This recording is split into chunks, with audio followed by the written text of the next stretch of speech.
Buck Registry's Big Buck Podcast, episode number 42, the Johnny King Buck with special guests Jay Fish and Ron Bushy.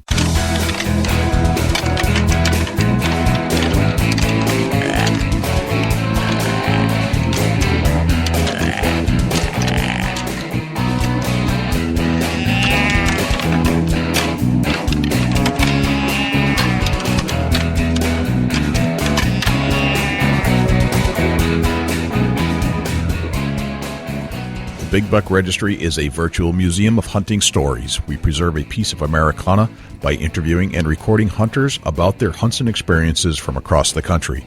And who knows, maybe we'll learn a thing or two along the way that'll help us take our hunt to the next level. This is Milo Hanson, and you're listening to the Big Buck Registry, the Big Buck Podcast. Welcome to the show. My name is Jay Scott, host of the Big Buck Registry's Big Buck Podcast. And I've got Dusty Phillips with me right here, right now, from Ohio, Chubby Tines Outdoors. Dusty, what's going on? Not a whole lot. What's going on with you, Jay? We are in the midst of great things at the Big Buck Registry. That's a fact. That is a fact, Jack. That is a fact, Jack. In the immortal words of Cy Robertson, that's a fact, Jack. The things that are happening at the Big Buck Registry, especially this podcast, are taking us to places we have never gone before. For sure. Yep. What's going on at Chubby Tines? You know, a lot of people shed hunting right now and submitting some nice shed photos. And I think everybody's getting excited for thunder chicken season to open up here real soon. I know it's do some turkey talk and some shed talk. And, you know, it's people are getting pretty active right now. Going to get out your mouth call? Yeah, I use a slate call. You do? Okay. I'm a mouth call kind of guy. Only because I played the saxophone for years. Really? So that makes it better playing the saxophone, huh? Yeah, I think that the whole control of the instrument, it's like playing another instrument. That's the way I looked at it when I first took on a mouth call. Right. It's like, this is easy. You ever heard of the Johnny King Buck? You know, I have, and it's a phenomenal buck. It absolutely is. It is a bit controversial too. Right. Not so much in the eyes of the person that owns it. But as a whole, it's getting a lot of attention for not being the number one world record typical right now. Yeah, that's some major controversy that's going on with that buck. If I remember some of the literature and articles I've read about it. Mm-hmm. There's more talk of this buck than pretty much any other from what I could see on the internet, Facebook.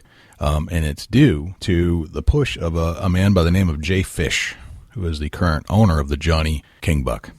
As we do on the Big Buck Registry, we do not let this thing slide. We go get them. No, not because of the buck, but in a sense, yes, on the buck and the size. But we want to do some clarification. Yes, it's the story that is related to all things buck that we must get to the bottom of.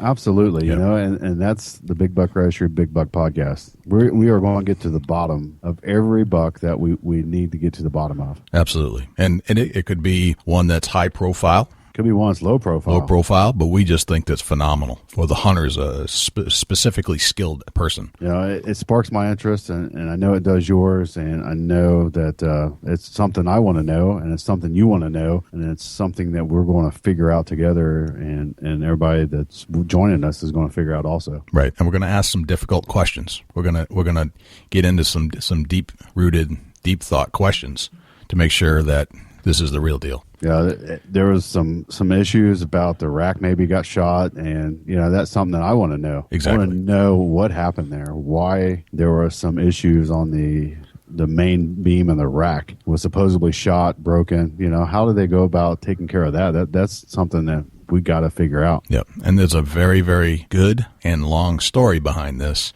and we've got Jay Fish and Ron Bushy joining us on the podcast today to tell us the entire story. And just so you know, it is a long one. But as I was editing it, every single word being spoken still captured my attention. So I let it go that long. I let it go for almost the 2-hour mark for the first time, I think, ever in the history of the Big Buck Registry. And I think we are making history again because this might be the second time we've talked to a world record buck holder on the Big Buck Registry. How awesome is that? I love it.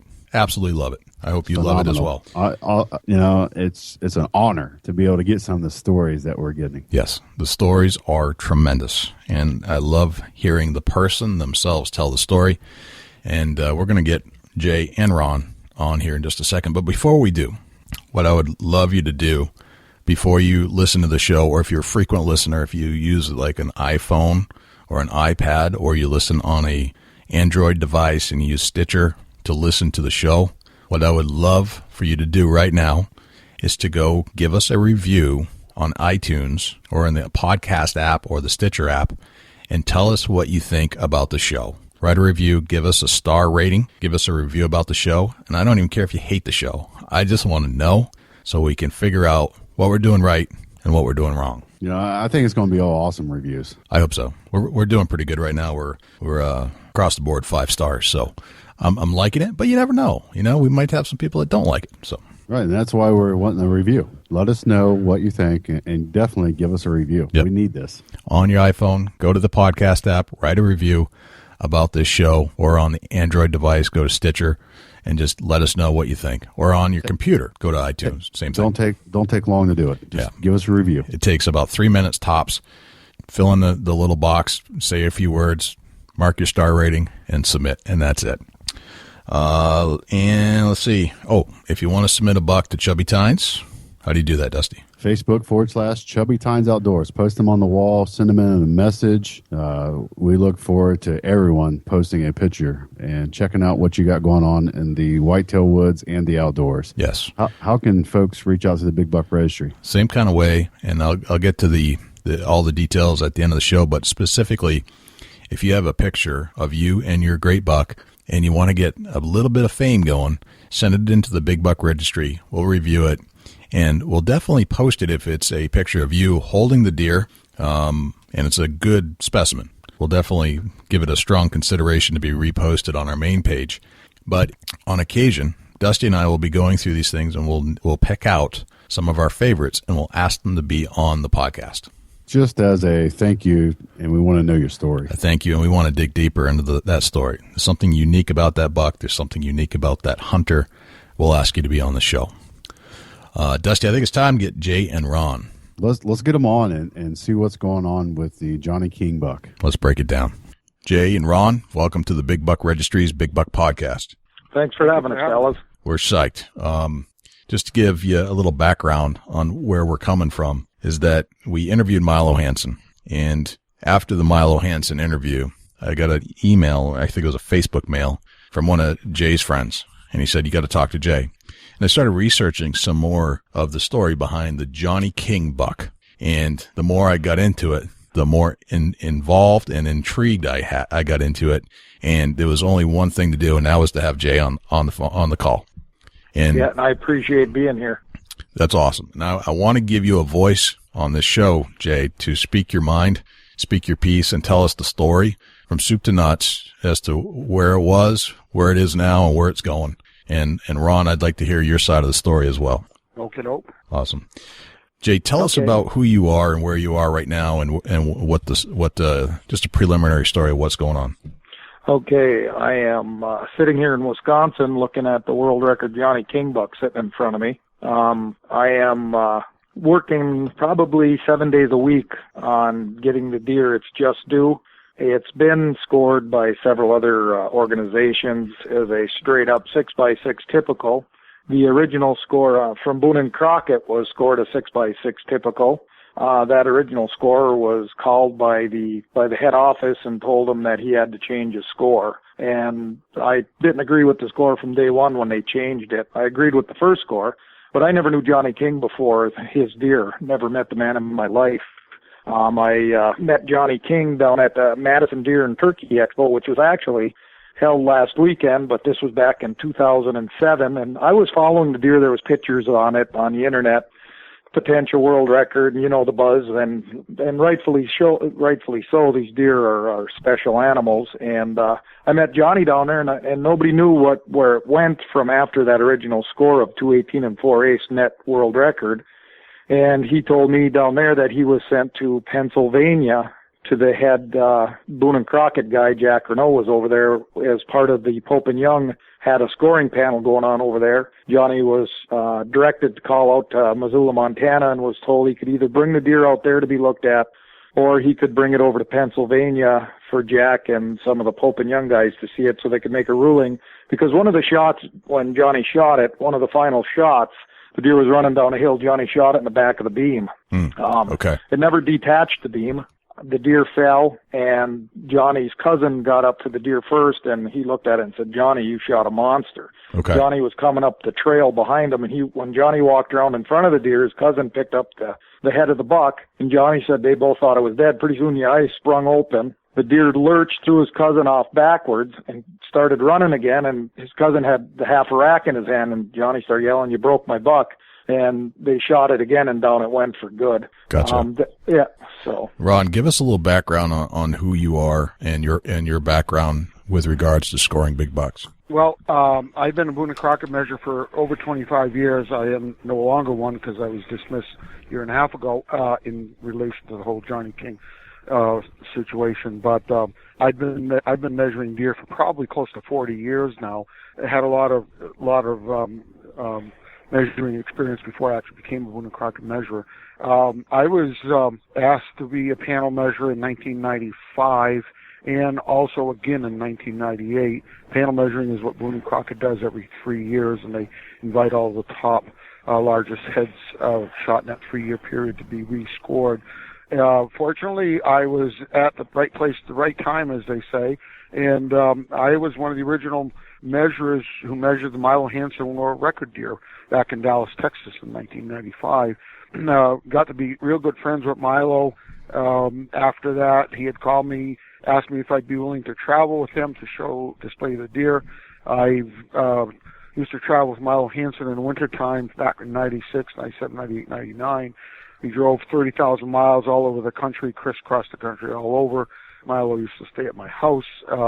We had a great time together, and we are real good friends.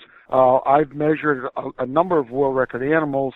I've had a lot of experience at measuring quite a few trophies because of my involvement with world record deer and a lot of other things I've done behind the scenes for Boone Crockett.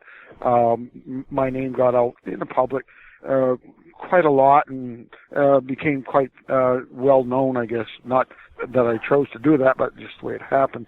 So I've been a measurer, and part of my life next to my family has been dedicated to Boone Crockett.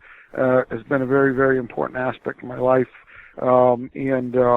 So when I got involved with the King Buck, and we can get into this a little bit down the road here probably, I took this responsibility very seriously because I knew there could be some ramifications. Let's go back in time a little bit. What year? Sure. What year was the buck harvested? it was harvested in 2006 on opening day of the Wisconsin firearm deer season. Okay. And can you tell us as much as you can about the hunt itself? Sure. Johnny and his family own a smaller dairy farm. You know, it's been in the land's been in their family, I believe, since the 1950s. They get together every year. They meet at his uncle's house, and what they'll do is they'll go sit out for the first 2 hours of daylight, then they'll meet back at the house, gather up whatever, if they get any deer that morning, and then they meet, and then they, like they do every year for as long as their family's been hunting, they get together and plan their deer drives for the day. That morning, one of Johnny's uncles shot a 6-pointer. They're farmers. They're not out trophy hunting. They don't have trail cameras out. They're just the Wisconsin deer hunting story. Is the best way to put it. Johnny was hunting with a 1930s bolt action 30-30 passed down and family member to family member. And now Johnny, I believe, gets to hunt with it for a year or two more. And then he has to pass that rifle down to his nephew when he first starts hunting for his first year. Cool tradition. Like it. Yeah, very, very good tradition. Well, they made a drive, that first drive, and they never saw a deer. So they loaded in their trucks to drive to another little section, which Johnny told me takes about 2 hours to drive. It's not a big section, but he said the brush is so thick you're on your hands and knees most of the time. They pulled up with the trucks to where they're going to drive, and Johnny sat in a truck, and Johnny's brother said, "Why don't you sit this time?" And Johnny says, "I don't mind driving." He goes, "Johnny, you've never sat as long as we've ever made drives." And Johnny said, sure, I'd love to sit, you know. So Johnny and his uncle got out. Johnny set his uncle up it was like on a power line, fence pole, power line. He set his uncle up in one spot. Johnny walked down a couple 100 yards, and he sat down. And the trucks were driving up the road. It goes up to the top of a ridge, and then they drive to the west, and then they start to drive. Well, the trucks were just getting out of sight, and Johnny seen something behind him, and he turned around. Here come the buck running from behind him up into the woods they're about to drive. The deer ran past him. He had his uncle got a shot and missed, and then it ran over in front of Johnny, and he said it was out about 150 yards, and he said with that old open sight 30-30, he said, I better make this good. So he said he got up on, you know, where he could put his elbow on one knee, and he shot, and he said he knew he hit it really well. He said it the way it hunched and huddled. But it was with a few does, and the does went up in the woods, and then the buck followed. Well, that's when things got interesting. You know, there was a lot of shooting going on, a lot of the deer would show himself, and it'd be gone, and you'd see him because in that thickness, like Johnny said, you can't see him. And then they got what they call a set-aside field. It's a field they don't use that year, so there was tall grass in there, so you could see the deer, then you couldn't. And he shot a few more times, and the deer was running away from him. He shot again. That's when he figured he hit it in the back of the antlers as running away. The hunt took about an hour and a half before they finally got their hands on the deer. There was tracking, then you got to figure out where the drivers are coming from, and, you know, for the safety issue, and they finally downed the deer after an hour and a half, and Johnny had never had a deer scored before in his life, but he knew it was a good deer. He knew it was big. That's all he'd say is he knew it was big, and then pictures started showing up on the internet over here in Wisconsin, and, you know, Wisconsin and the hunting tradition, everybody is going to jump on and want to see the deer, you know. Right. That was, so... Gotcha. So Johnny, he brought it out, and he went home with the deer, didn't think nothing of it, and, you know, just knew he had a good deer. Well, his brother kept calling him, and a cousin, you got to get that scored. That deer is really big. Johnny never took the initiative at all to get it scored. His cousin and his brother started looking up deer, and, you know, your deer is bigger than all of these that I'm seeing on these books, and you got to get it scored. So Johnny waited, and he contacted a Boone Crockett scorer from Wisconsin, John Ramsey, and they made arrangements to have it scored. Well, John Ramsey put a tape to it, and when he got done, he couldn't believe what the numbers were saying. He said, do you realize what you have here? And Johnny's like, I don't know, everybody's telling me, I guess I shot a really nice buck. He goes, you potentially could have the new world record here. He goes, but we've got to get that beam ruled on. I believe it was back in the later 90s they passed the rule where if a beam is broken and it fits back together and it doesn't affect the score at all, they will score them. And so Ramsey put the numbers down, and he said, I'm going to have another guy call you. So the guy from the Wisconsin Buck and Bear Club, he was the records keeper. Ashley is his last name. He called up Johnny, made arrangements to see it, and he went on to say, that's the world record if it's ruled on the break. And Johnny said, yeah. And he goes, you got to get it out of this state. You got to get that. You got to build a crate for it. You got to hide it away. Don't let anybody see it. And Johnny's like, well, what do you mean? You know, this was all new to him. Well, that steered him out of the state right away, which the deer should have never left Wisconsin without a score on it. The Wisconsin Buck and Bear Club has a lot of good scores. They're used to scoring big bucks in this state. They've seen big bucks. So the Wisconsin Buck and Bear Club never, ever really had a shot at the deer in the beginning. Johnny was told to go over, and he went over, and him and his, I believe it was his dad and a cousin drove over to Pennsylvania to meet with Jack Renault. He said they were at a Cabela store over there doing some scoring, and they met him, and they went to a back room there, and Johnny said, they said, thanks, and we'll let you know what we rule, you know, more or less thanks, and take a hike for a little while. So they did, and Johnny got the call, and when they got there, all the Boone and Crockett guys and Pope and Young guys are all snapping pictures. Do you mind if we take pictures? This is one of the biggest deer we ever saw. So they're all taking pictures, and Jack Renault said, you know, I got some good news for you. He said, that fits together perfectly. It wasn't all blown apart, that we can score it. He said, the bad news is that G3 point has to be scored as a non-typical. And Johnny said, what does that mean? And he said, well, you know, he tried to explain to Johnny about the figure eighting or peanutting. He said he called it a point, that point came off the G2. It's non-typical. If it would have had the peanutting, and Johnny said, well, I started, you know, he started studying a little bit about the scoring system. And he goes, yeah, and Jack says, well, what you got to do is if you can take a credit card and you run it down the side of that, you should be able to see daylight on either side of the card. And Johnny said, well, could you show me? And they did, and they run it down, and Johnny goes, well, I can see daylight right there. And Jack said, well, if you got to look for it, it's not there. And Johnny was like, well, that doesn't make any sense. So he, not knowing, he put it in his crate again and drove it home and brought it back to John Ramsey, the guy that scored it at first. And Ramsey said, I was told I have to make that a non-typical point. Gave him a 180-inch score sheet. Johnny didn't know what to do with it. He got in touch with Ashley. Ashley told him, Johnny goes, I don't agree with this score because what he told me as a rule, when he showed it to me, it proved that the deer is typical. And Ashley said, Johnny goes, but I really want to get it its credit within the state of Wisconsin. And he said, I just feel it should go in the state of Wisconsin's book. And he was told, well, if you don't put it in Boone and Crockett, Wisconsin doesn't want it either. And so Johnny signed the score sheet and said, all right, and he did it and mailed in his entry. Well, I ran into Johnny at Madison, and he told me what happened. I said, jerk that score sheet as fast as you can.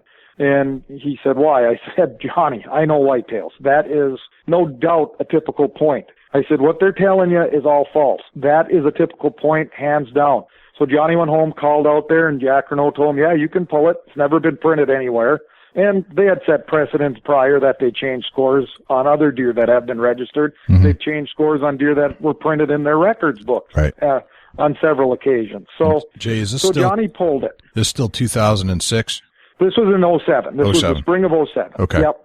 I met Johnny at, we decided to do some shows together. I know a lot of people in the outdoor world. We worked behind the scenes for 2 to 3 years trying to at least get it its credit within the state of Wisconsin. Many of the Wisconsin scores, wherever we went, someday I'd like to tape that. Oh, I'd love to tape it. And I told John, you can't let anybody do it. You'll be accused of score shopping. That's a big no-no. Okay. And he didn't. And so we did some shows together, and he started just getting crucified in the internet. Johnny doesn't speak up for himself much. He's one of the nicest guys you ever meet in your life. I mean, he just is happy-go-lucky, but it built on him, after the years of getting picked on, and then he started blaming himself. I'm an idiot. I said, why? He says, I should have known better. I should have never signed this. And I said, Johnny, you're a carpenter. If I come to your job, I'm not going to know how to even pound a nail. I'm an idiot. I said, this isn't your world. Don't blame you. I said, you shot one of the most fantastic whitetails that ever set foot on earth. Couple years into it, Larry Washoon saw it, and he said, my goodness, this is typical. He says, you not only can see the figure eighting, you rub your finger in between there. He says, it's typical. He goes, I don't know what they're thinking. I said, I don't know what's wrong. I said, why this deer? Why now? Well, 2010, I ended up buying the deer from Johnny. He called me one day and he said, I'm tired of it. He said, I can't have the deer where it needs to be. I work too much. He said, I've let you down on a couple occasions when guys wanted to see it, but I can't just throw it in my truck and drive away from my job. And I said, if you want to sell it, Johnny, I'll buy it from you. So I met Johnny at his cabin. My buddy, Corey Schillinger, who's our police chief, said, I'll come along, because Corey was part of it from day one. And we went to Johnny's camp and shared some beers and pizza, and we talked, and Johnny went to get it off his wall, and he started crying. And I said, Johnny, this is too emotional. I said, you don't have to sell the deer. You don't need the money. I said, I can advocate for the deer. I don't need to own it, Johnny. He goes, Jay, I've let you down a couple. He was still worried about other people rather than himself. And that's just how Johnny is. So a second time he tried crawling the ladder, and he just said, I can't do it yet. I said, Johnny, I can take my money. I'll go home. We can be friends. I said, let me use the deer for a year, and I'll go and do the best I can with it. And I said, you always can. I always go by this. It's always going to have Johnny King's name to it. When we got accused of lying and backstabbing and cheating, and I would never do that. This deer will have the Johnny King name. I wouldn't do that to another man's family name. I don't drag people in this. So I ended up buying it from Johnny. I brought it over to, a 30-year Wisconsin buck and bear guy scored it, named Marlon Laidlaw. And he scored it typical, straight-up world record. He's not a Boone and Crockett guy, but it would have been the Wisconsin buck and bears record.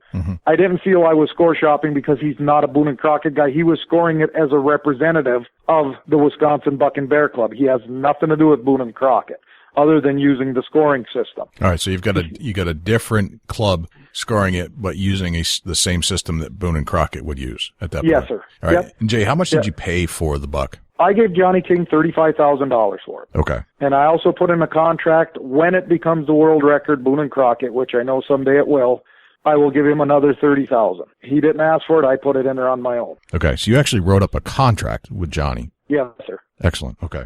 Now, Johnny, you just want to go back to Johnny a little bit. Johnny is a carpenter by trade. Well, he does restoration after fire damage and stuff. He started off as a carpenter. Now he's a project manager for that company. Gotcha. So this is kind of weighing on Johnny. He feels like he made a mistake, and you're basically out there to continue on this crusade because Johnny can't deal with this anymore. Does that sound about? He's had enough. He's had enough. He's out. You're in. And you're taking it from there. And I still, wherever I go with the deer, I let Johnny know where it's going to be. Yep.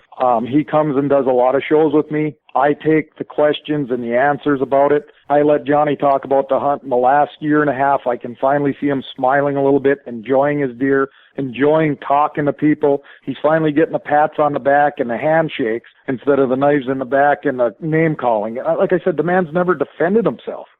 He sounds like he's just a very mild-mannered guy. He's probably a lot like Milo Hanson. Right. Yep.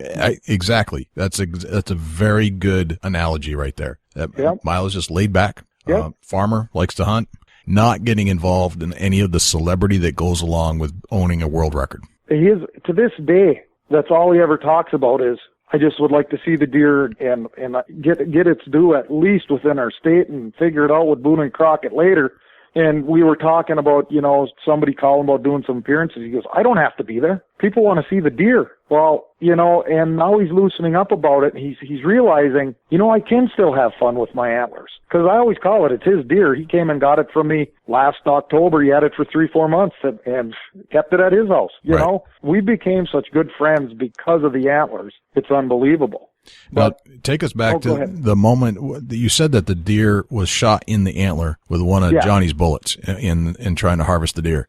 And then during his cousin was holding the antler and it snapped off at the weak point. Is that why that broke off? Yes. Okay. Yep. When the deer bucked him off when he was holding the antlers and when he flew back and he held up to one side and the deer lunged forward about 15 feet and then stopped and then they put the kill shot into it. Gotcha. Did Johnny ever say how he felt when that deer ran off and the antler were still in the hands of somebody? Well, he just yelled something about, you broke my buck, shoot him, So, and then, like he said, it all, when he looked at his watch, he said it took an hour and a half, but it felt like 2 minutes. There was so much going on of tracking it through the tall grass and then the pucker brush and knowing where his cousin was coming through and his brother, he said it was just crazy. Chaotic at that moment. Yeah. So you have a buck that has lost a piece of the antler, and all that you're worried about at that point is, well, Johnny wasn't worried about it at that point, but there was a concern that it might not score correctly because of the broken antler. You were never looking at this atypical point that was scored by the person down outside of the state, right? Where was the state where it got scored with the atypical first?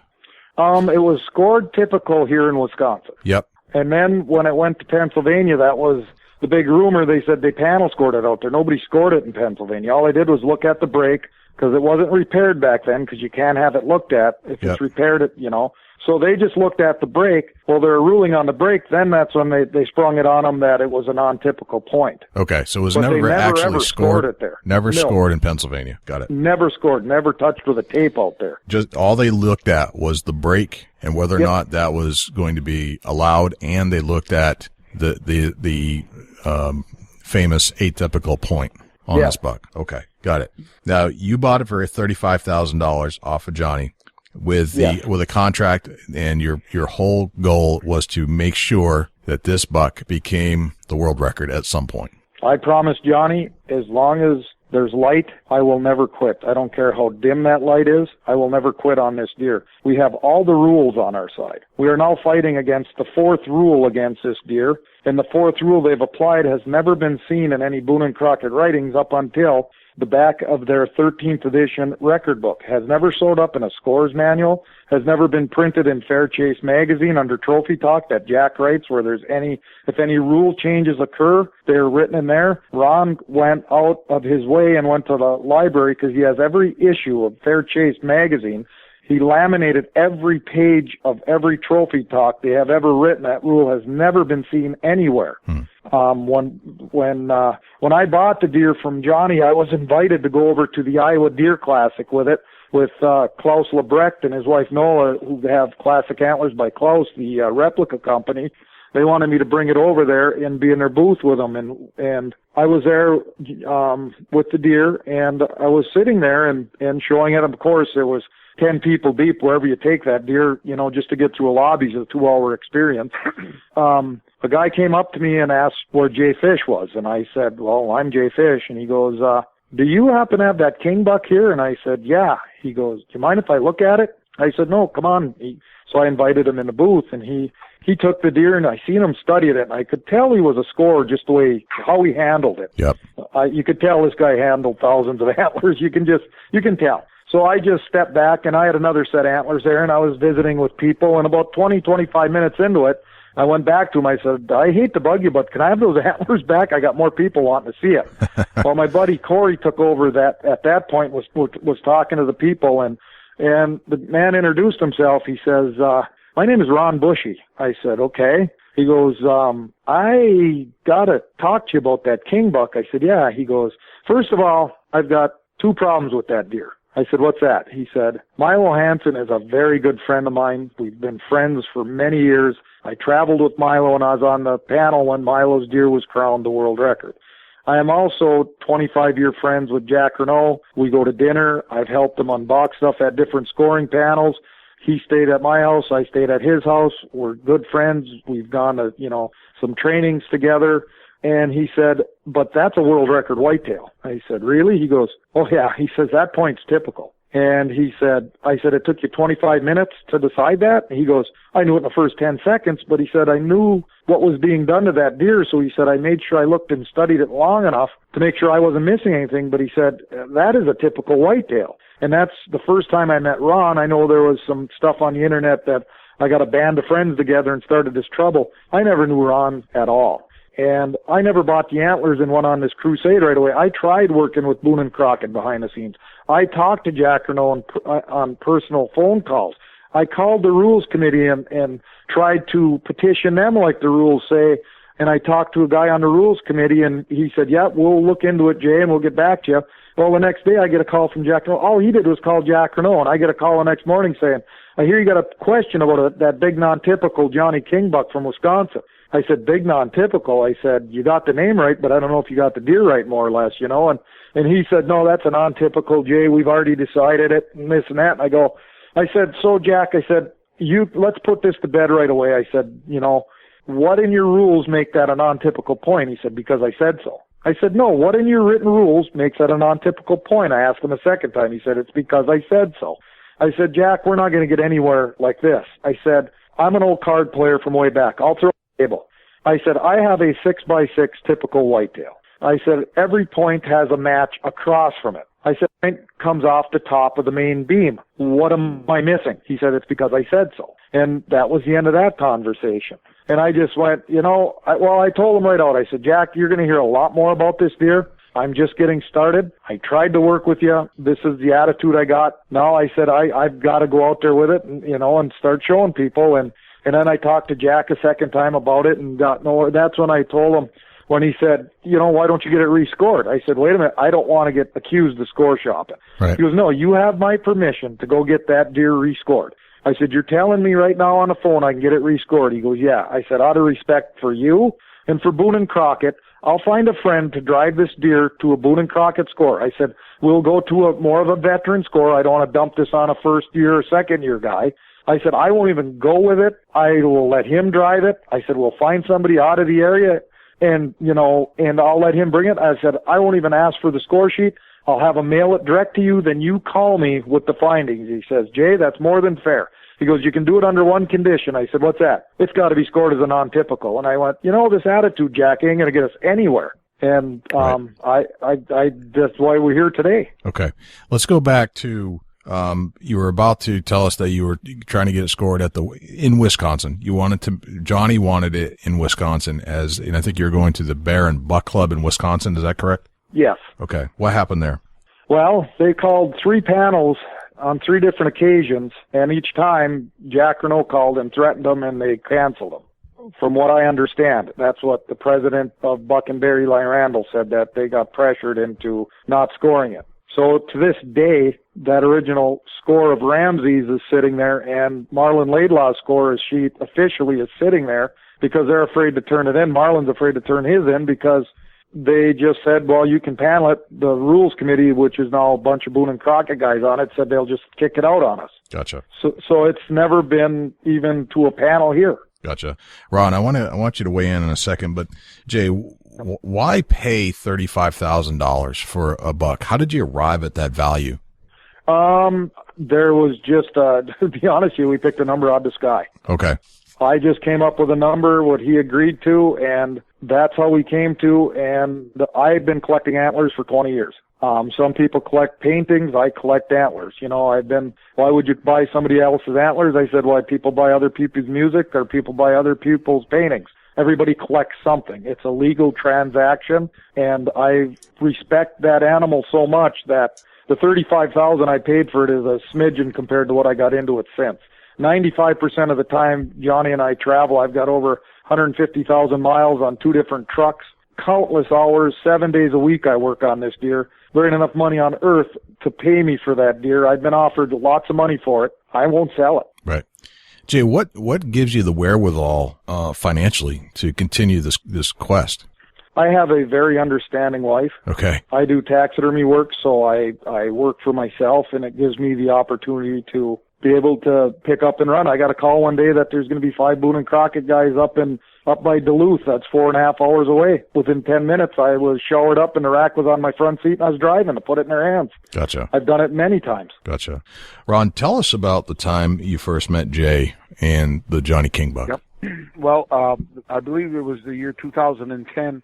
I had driven out to the Iowa Deer Classic from Vermont. I've been going to different shows around the country for 25 plus years. It's part of what I do as a measurer, just to stay involved and see what's going on. And it was the third time that I've been to the Iowa Classic. But I drove out with a friend and just happened to meet Jay there. I didn't really know that much about the deer or anything. I had read about it a bit. Back then I was getting ready to put together a book on all of the greatest 200-inch deer of all time, and I came across Johnny's picture in one of the hunting magazines and stuff, and so I knew somewhat about it, but didn't see much of a good picture in the magazine that I did see. Anyway, so I got out to Iowa, and as Jay was saying, I went up to where they were at Klaus Lebrecht Spoof, and I saw the deer, and to give you a little more background, I've measured many world-class deer over my lifetime, especially at the 2 panel measurings I've been to in 95 in Dallas and 98 in Reno, Nevada. I've measured some of the biggest deer in the world, literally, and so I have a pretty good idea when I see something, how can I say it? I know what I'm looking at pretty quickly. When I saw that deer, I knew of the basic history that the G3 was ruled abnormal, and when I saw that, I said right away to myself, that's wrong. It was Jack Renault, who was whatever you call it, my good friend. I spent a lot of time with Jack. Jack Renault is the director of Big Game Records and headquarters in Missoula, Montana, and known Jack for 30 years. I just felt that he made a mistake when he ruled on that deer. And I just felt as a Boone and Crockett measurer, it was my responsibility to do what I thought was right in order to try to, I guess you could say, correct what, in my opinion, was a very wrongful decision. And as I was telling you earlier, I measured Milo Hanson's deer back in 95 in Dallas. Mm-hmm. Milo and I are good friends. I mean, he used to sleep in my house. We traveled all over together.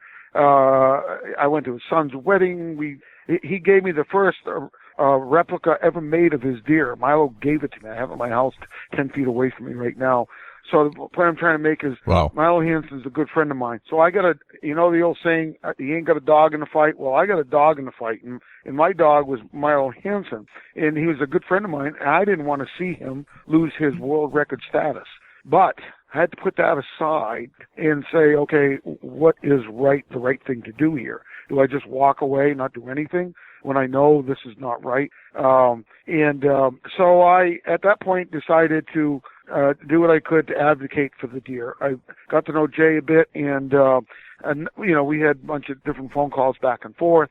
I had talked to a number of people about the deer. I know our measurer's manual inside out, upside down, backwards, forward. As Jay mentioned, I have every copy of Fair Chase magazine that was ever printed, and every Boone Crockett newsletter, and made copies of every ruling that was ever made in regards to white-tailed deer. It's a 3-inch volume that I created, and so I have what I consider as the proof. Back in 2010 or 2011, I was driving to Saskatchewan deer hunting, and I was also going to Wisconsin to do some bow hunting in a way. I try to do two things when I drive long ways like that. And I was asked by the Wisconsin buck and bear people to oversee or watch their panel measuring process that they were going to do the king buck at one point. And on my way out there, I got a call from Jay, and he said it got canceled at the last minute. Jack Renault had called him, and as he told you earlier, I guess he basically told the Wisconsin people, you can't measure that deer.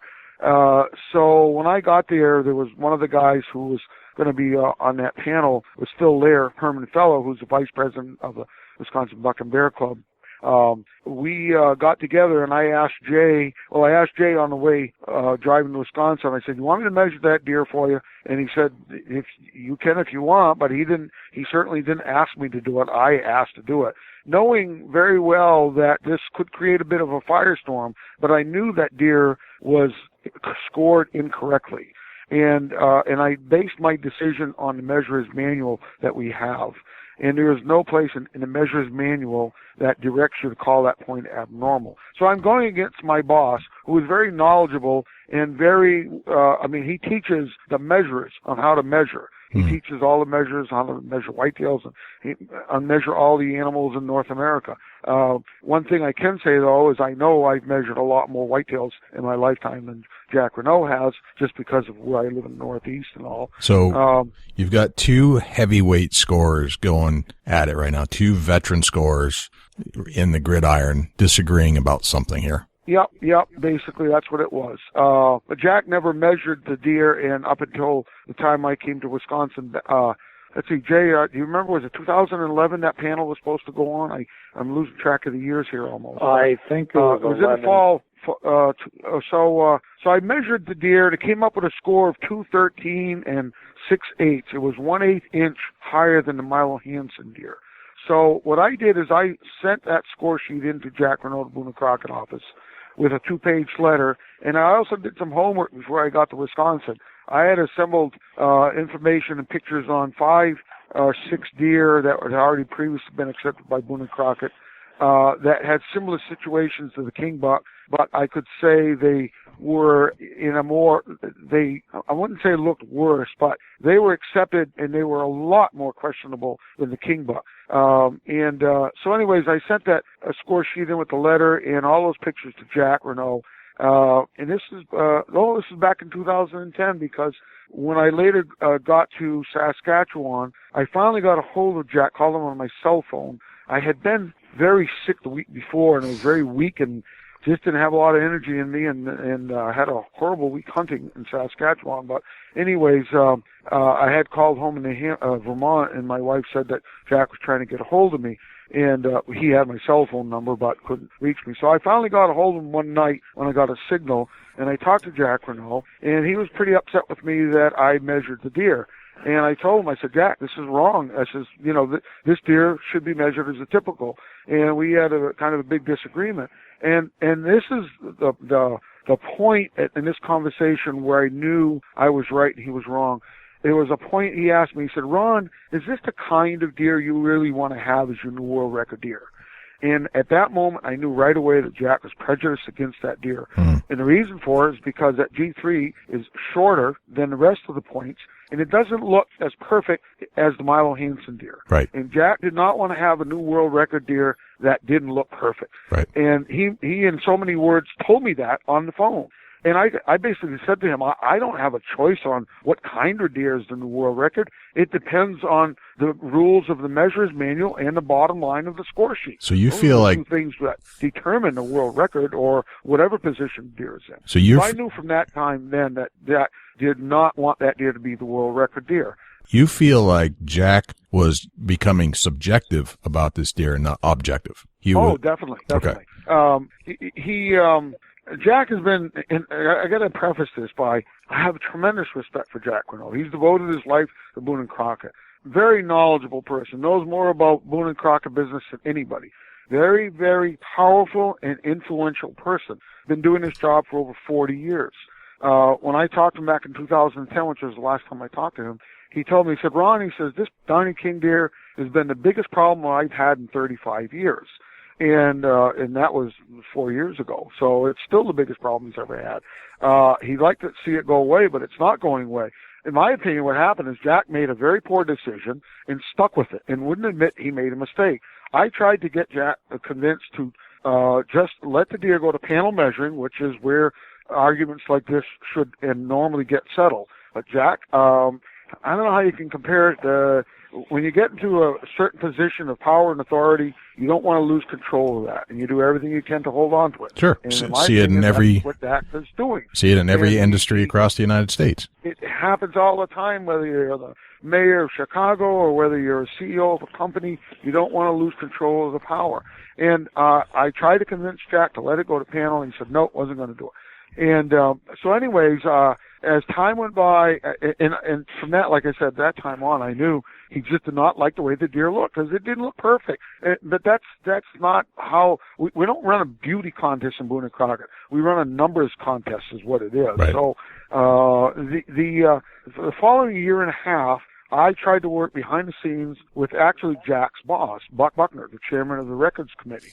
I mean, this is such a long story. It'd take forever. It'd be midnight before we finish it. But that's okay. We have plenty of recording space.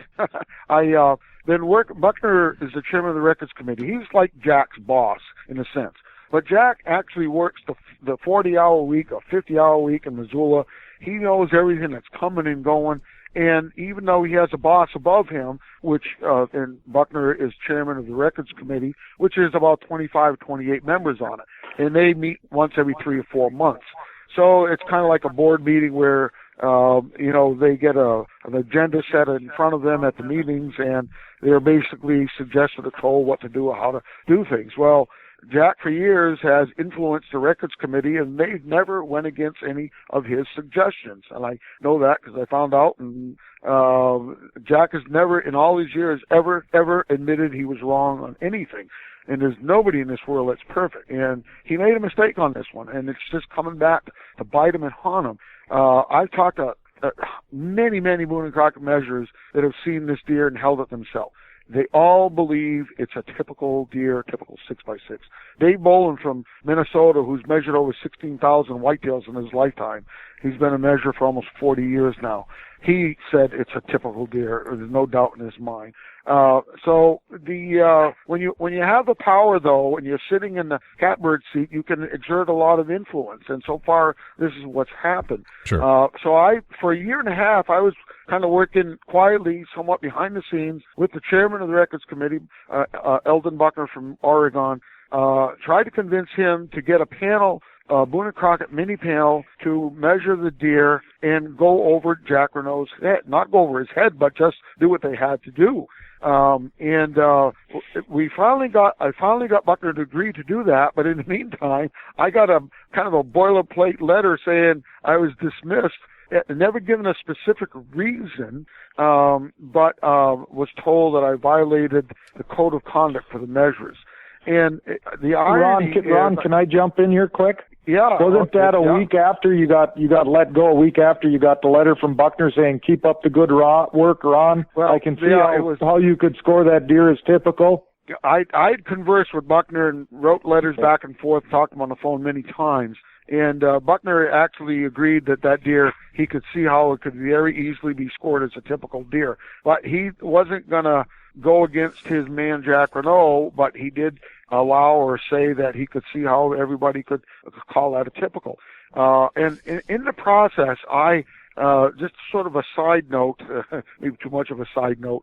I got invited to measure the last big game animal Teddy Roosevelt ever shot. It was a big moose that charged him in Quebec, Canada, in the early 1900s. And actually, ironically, it was the last big game animal I ever measured officially as a Boone Crockett measurer. Well, I had sent that score sheet into Buckner as a courtesy because I knew his wife was related to the Roosevelt family, and he would really appreciate that. And he did write me back a nice handwritten letter, Buckner, thanking me for it. And his last words to me were, "Keep up the good work, Ron." And this is in the middle of this whole controversy that came on.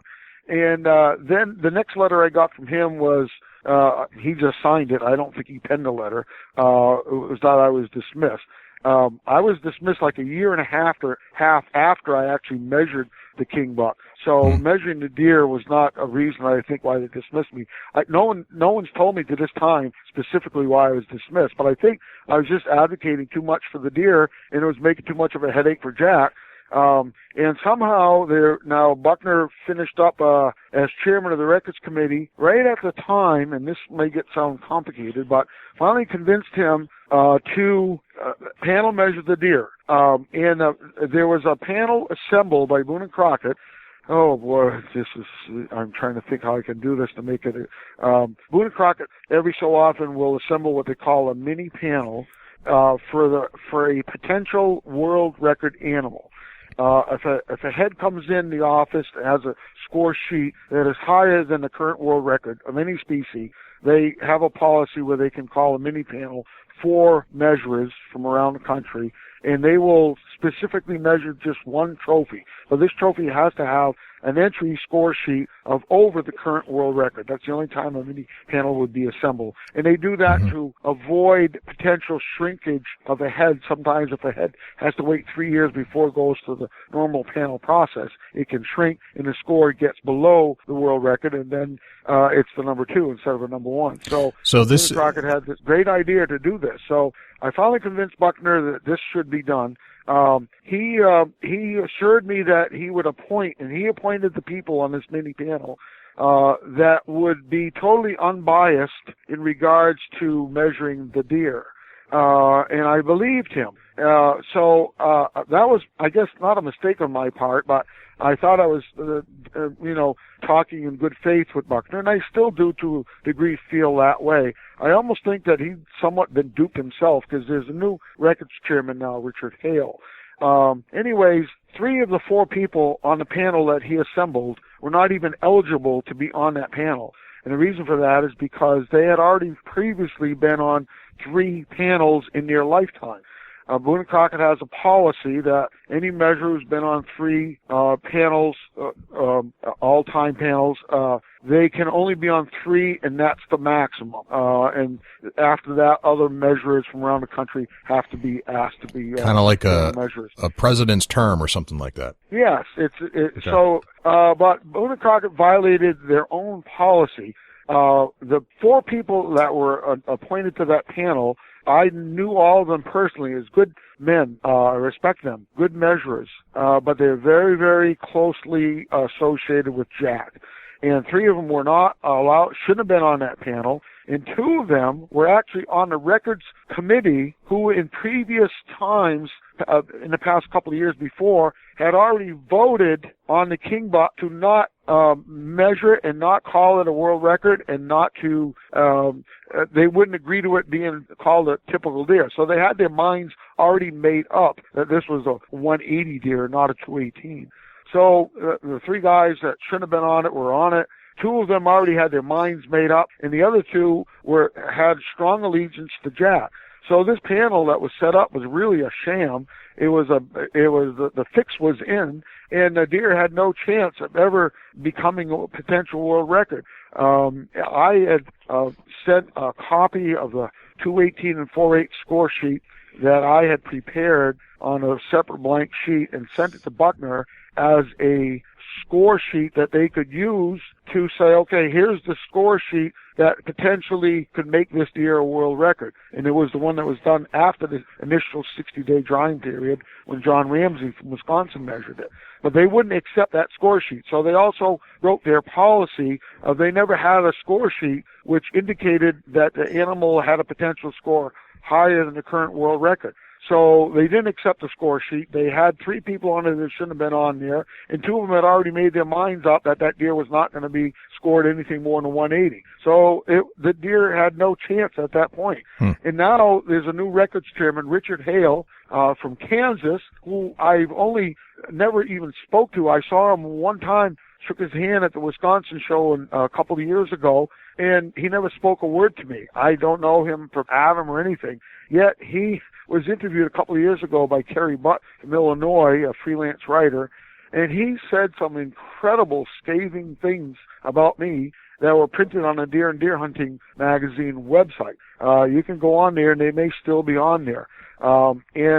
Just unbelievable character assassination, outright lies, and misinformation. And this was coming from the new chairman of the Records Committee.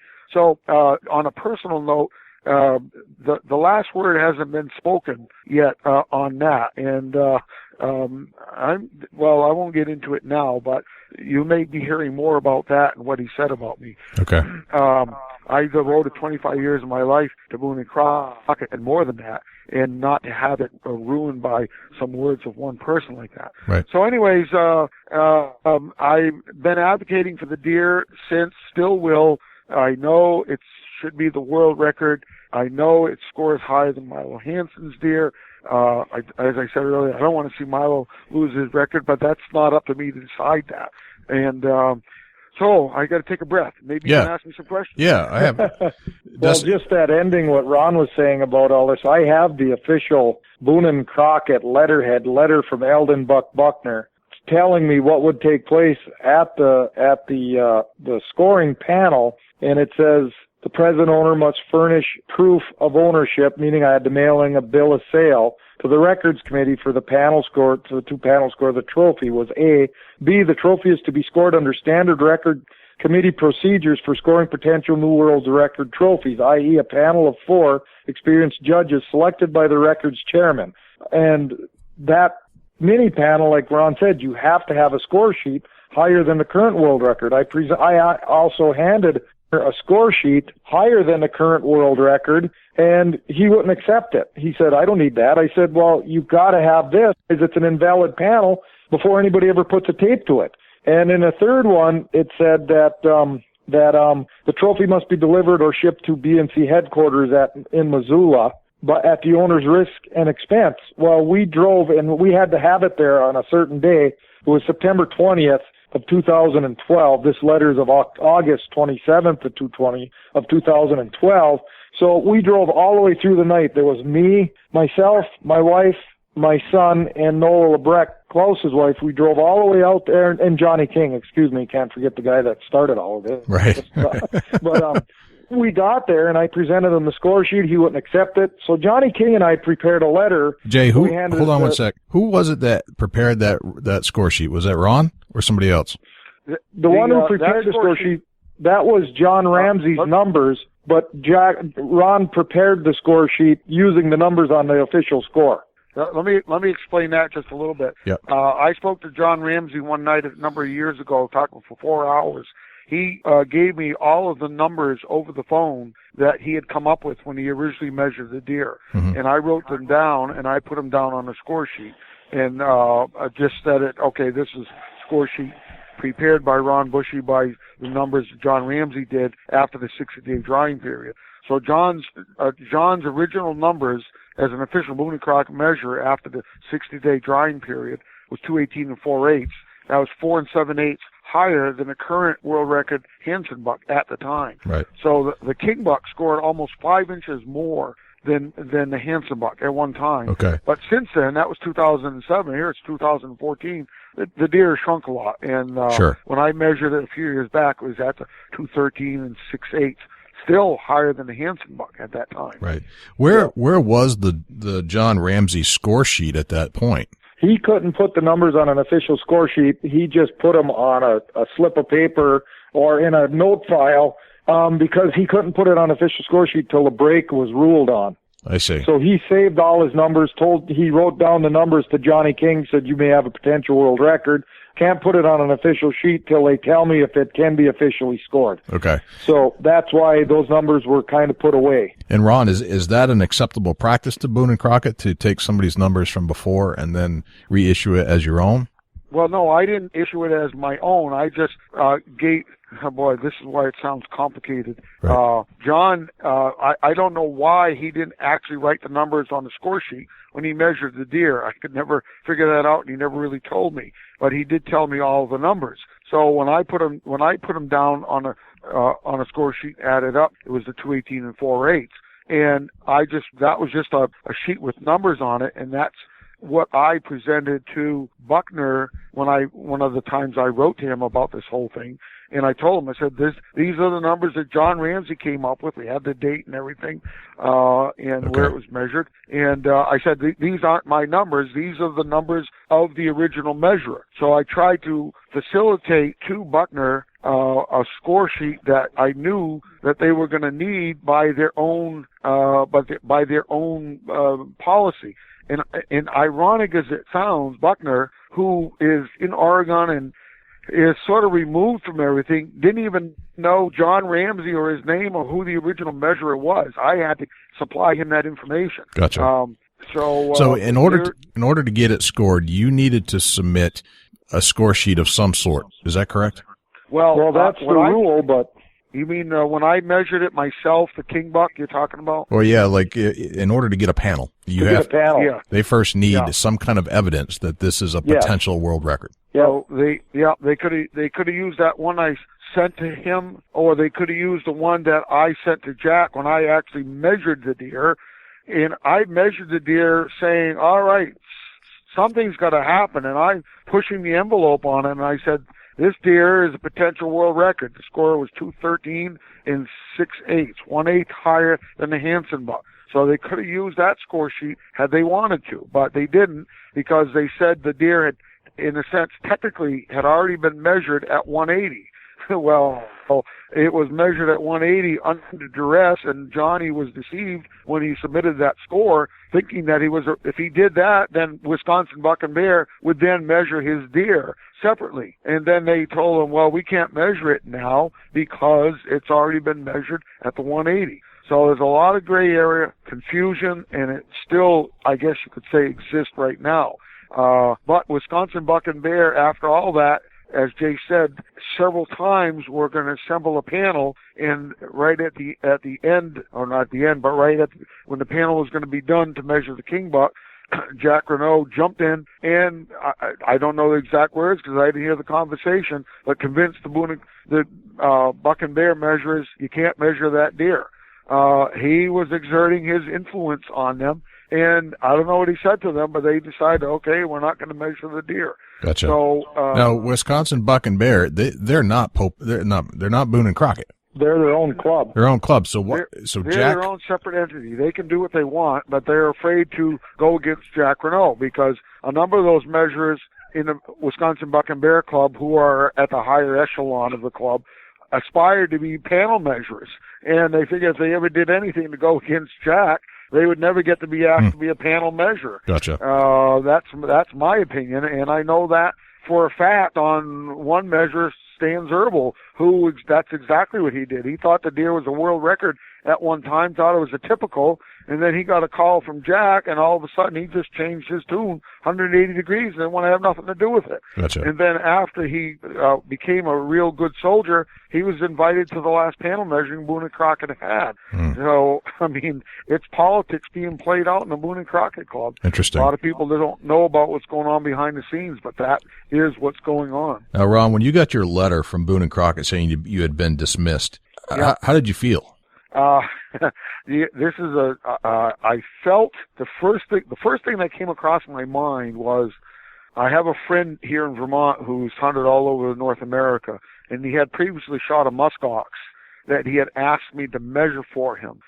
He thought it might make Boone and Crockett. And when I got the letter, it was the strangest thing. But my first thought was, when I read the letter, I said, how the hell am I going to measure Tom's muskox now? And I'm trying to figure out, how do I solve this problem? I'm a builder, and I'm very creative, and I can do a lot of things and fix things and make things work. And I put that same attitude while I was sitting in my truck trying to figure, how can I do this? And then it dawned on me, I'm not going to be able to measure Tom's muskox. Right. And that was more disappointing to me than anything.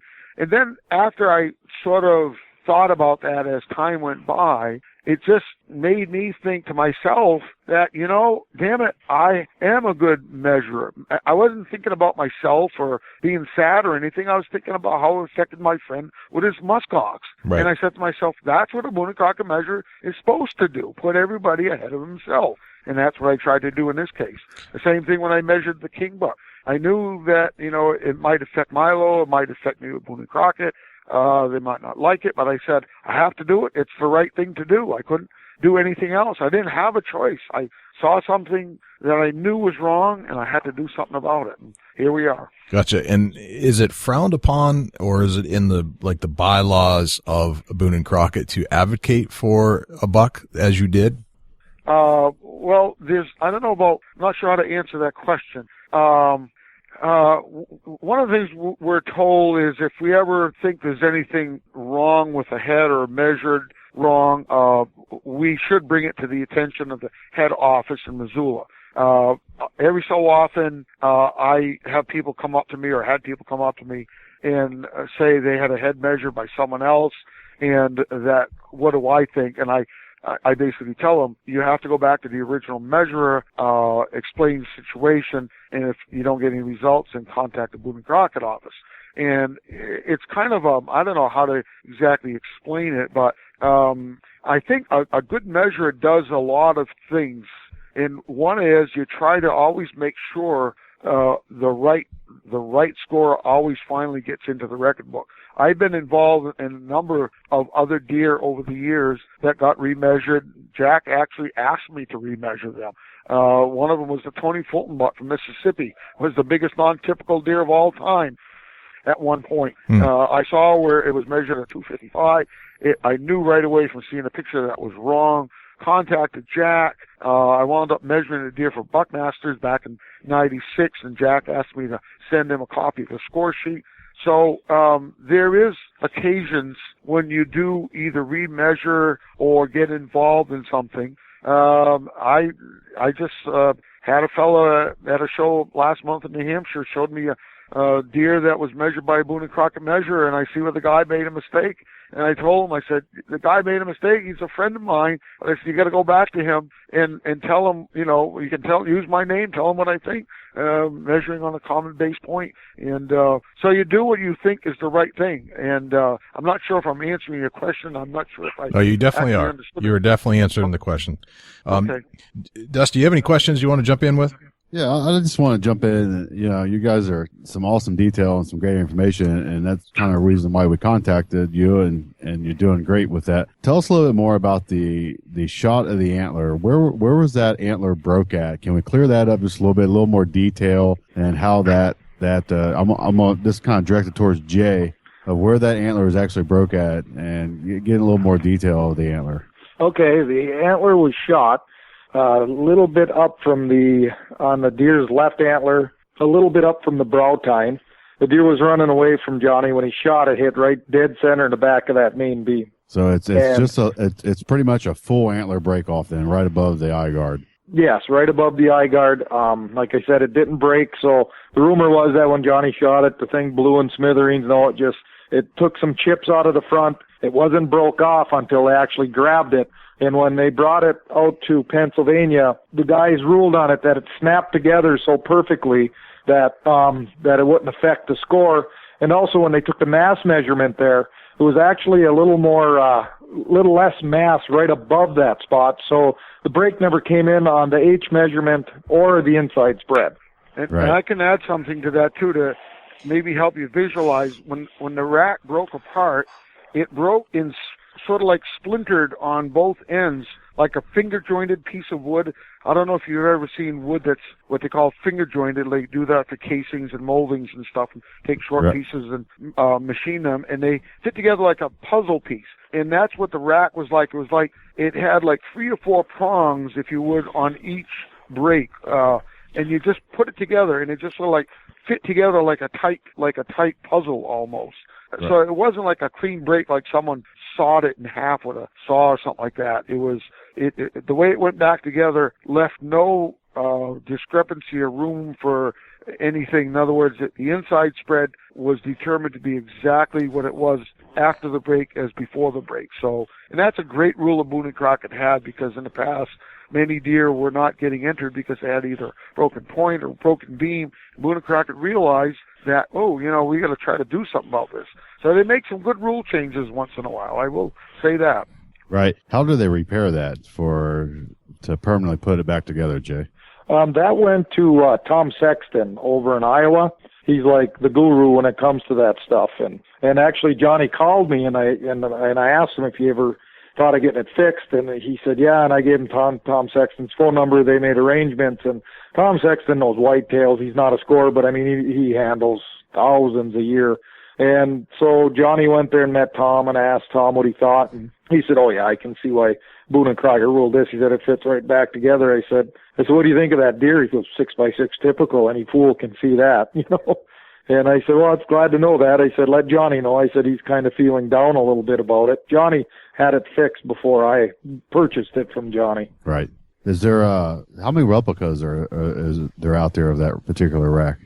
Oh, I would say maybe 7, 8, a couple in a couple Cabela's stores. And actually there's one in the Cabela's store right by Lambeau Field. And Johnny called today. He wants to try to get a hold of the store manager so he can, he was going to ask if he could use the King Buck to go over there and just show people the original, and he wanted to thank the store manager for thinking that much of his deer that it's in there on a life-size mount. Right.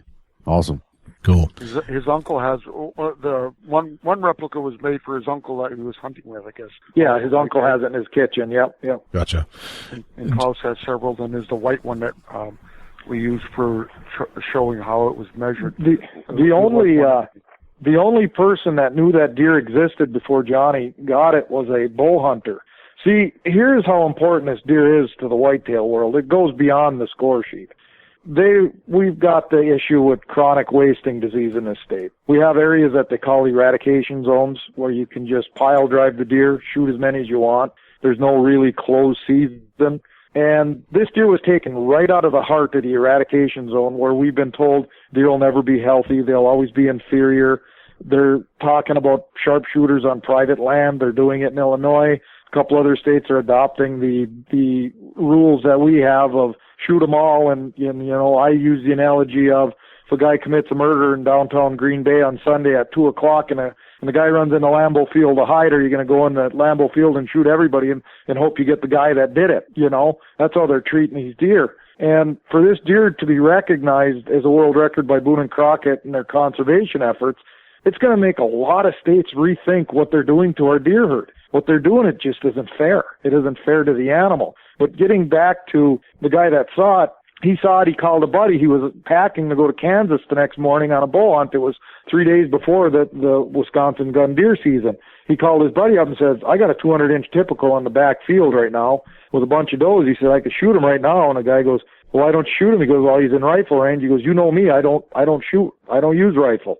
And so he put a stock on him. He said he got to within 60 yards of him. It's rolling grass. And he said he snuck by about 160-inch 5x5. And he pulled back at 60 yards, and he said it's just too windy. He didn't want to risk it, so he let it down. He went back in the house, called his buddy up and said, I got within 60 yards, but it's too windy. I wasn't going to take the shot in the wind. And his buddy goes, so I guess I ain't going to see you in Kansas. He goes, of course you are. He said, I booked this hunt. Well, he called the wife the next day, and the wife, yeah, that buck's out in the field again. Called her the next day, yeah, it's out in the field again. Then his hunt in Kansas was a 3-day hunt. He was driving back, and she called, well, the neighbor guy got it, and it's huge. And so we went down and did some interviews with the guy, and I'll tell you what, he is a legit bow hunter. He had a big pole building full of targets. He had 4 or 5 bows, bow presses. I mean, this guy was all about his bow hunting. And I asked him, he is a dentist, and he had another friend there, and you could tell they both knew whitetails. And that is an absolute shame. You got to get attorneys, Johnny. You got to do it. That is a shame. Everybody knows that deer's typical. And the guy, Johnny goes, do you ever feel bad that you never got him? He asked the bow hunter. The guy goes, well, of course you always feel bad, but he goes, it wasn't my deer. It was just out there. And he said, somebody got him and he wasn't hit by a car and this and that. So he's really a nice guy. Gotcha. Now, cool. Can you, Jay, let's swing back around to the story and continue the story. You're loaded up in the truck. Yes. You, your wife, Johnny, and you're beelining it to Missoula. Yes. To get this buck scored. Now, you pushed for a panel scoring. Yep. And you finally got the approval at that point, and they said, you got to be here at this time. Yep. What were you thinking on the drive? We were excited. Okay. But very guarded. Because the letter I got from Buck Buckner, and like I read a couple of the paragraphs, but that one part it says, no more than 2 judges can be members of the records committee that other judges not be or regular or professional members of the club, and that no judge be previously personally involved with the King Buck issue. So I read this over and over again, but then when Boone Crockett let it out on their website, it just more or less said, we're going to panel score the King Buck. And I'm like, well, my letter doesn't even say that. They sugarcoated it, but we drove all through the night. We had to be there to meet Buckner by noon the next day, so we drove all night long, and we pushed it. We got there, we got to our motel room. I called Buck.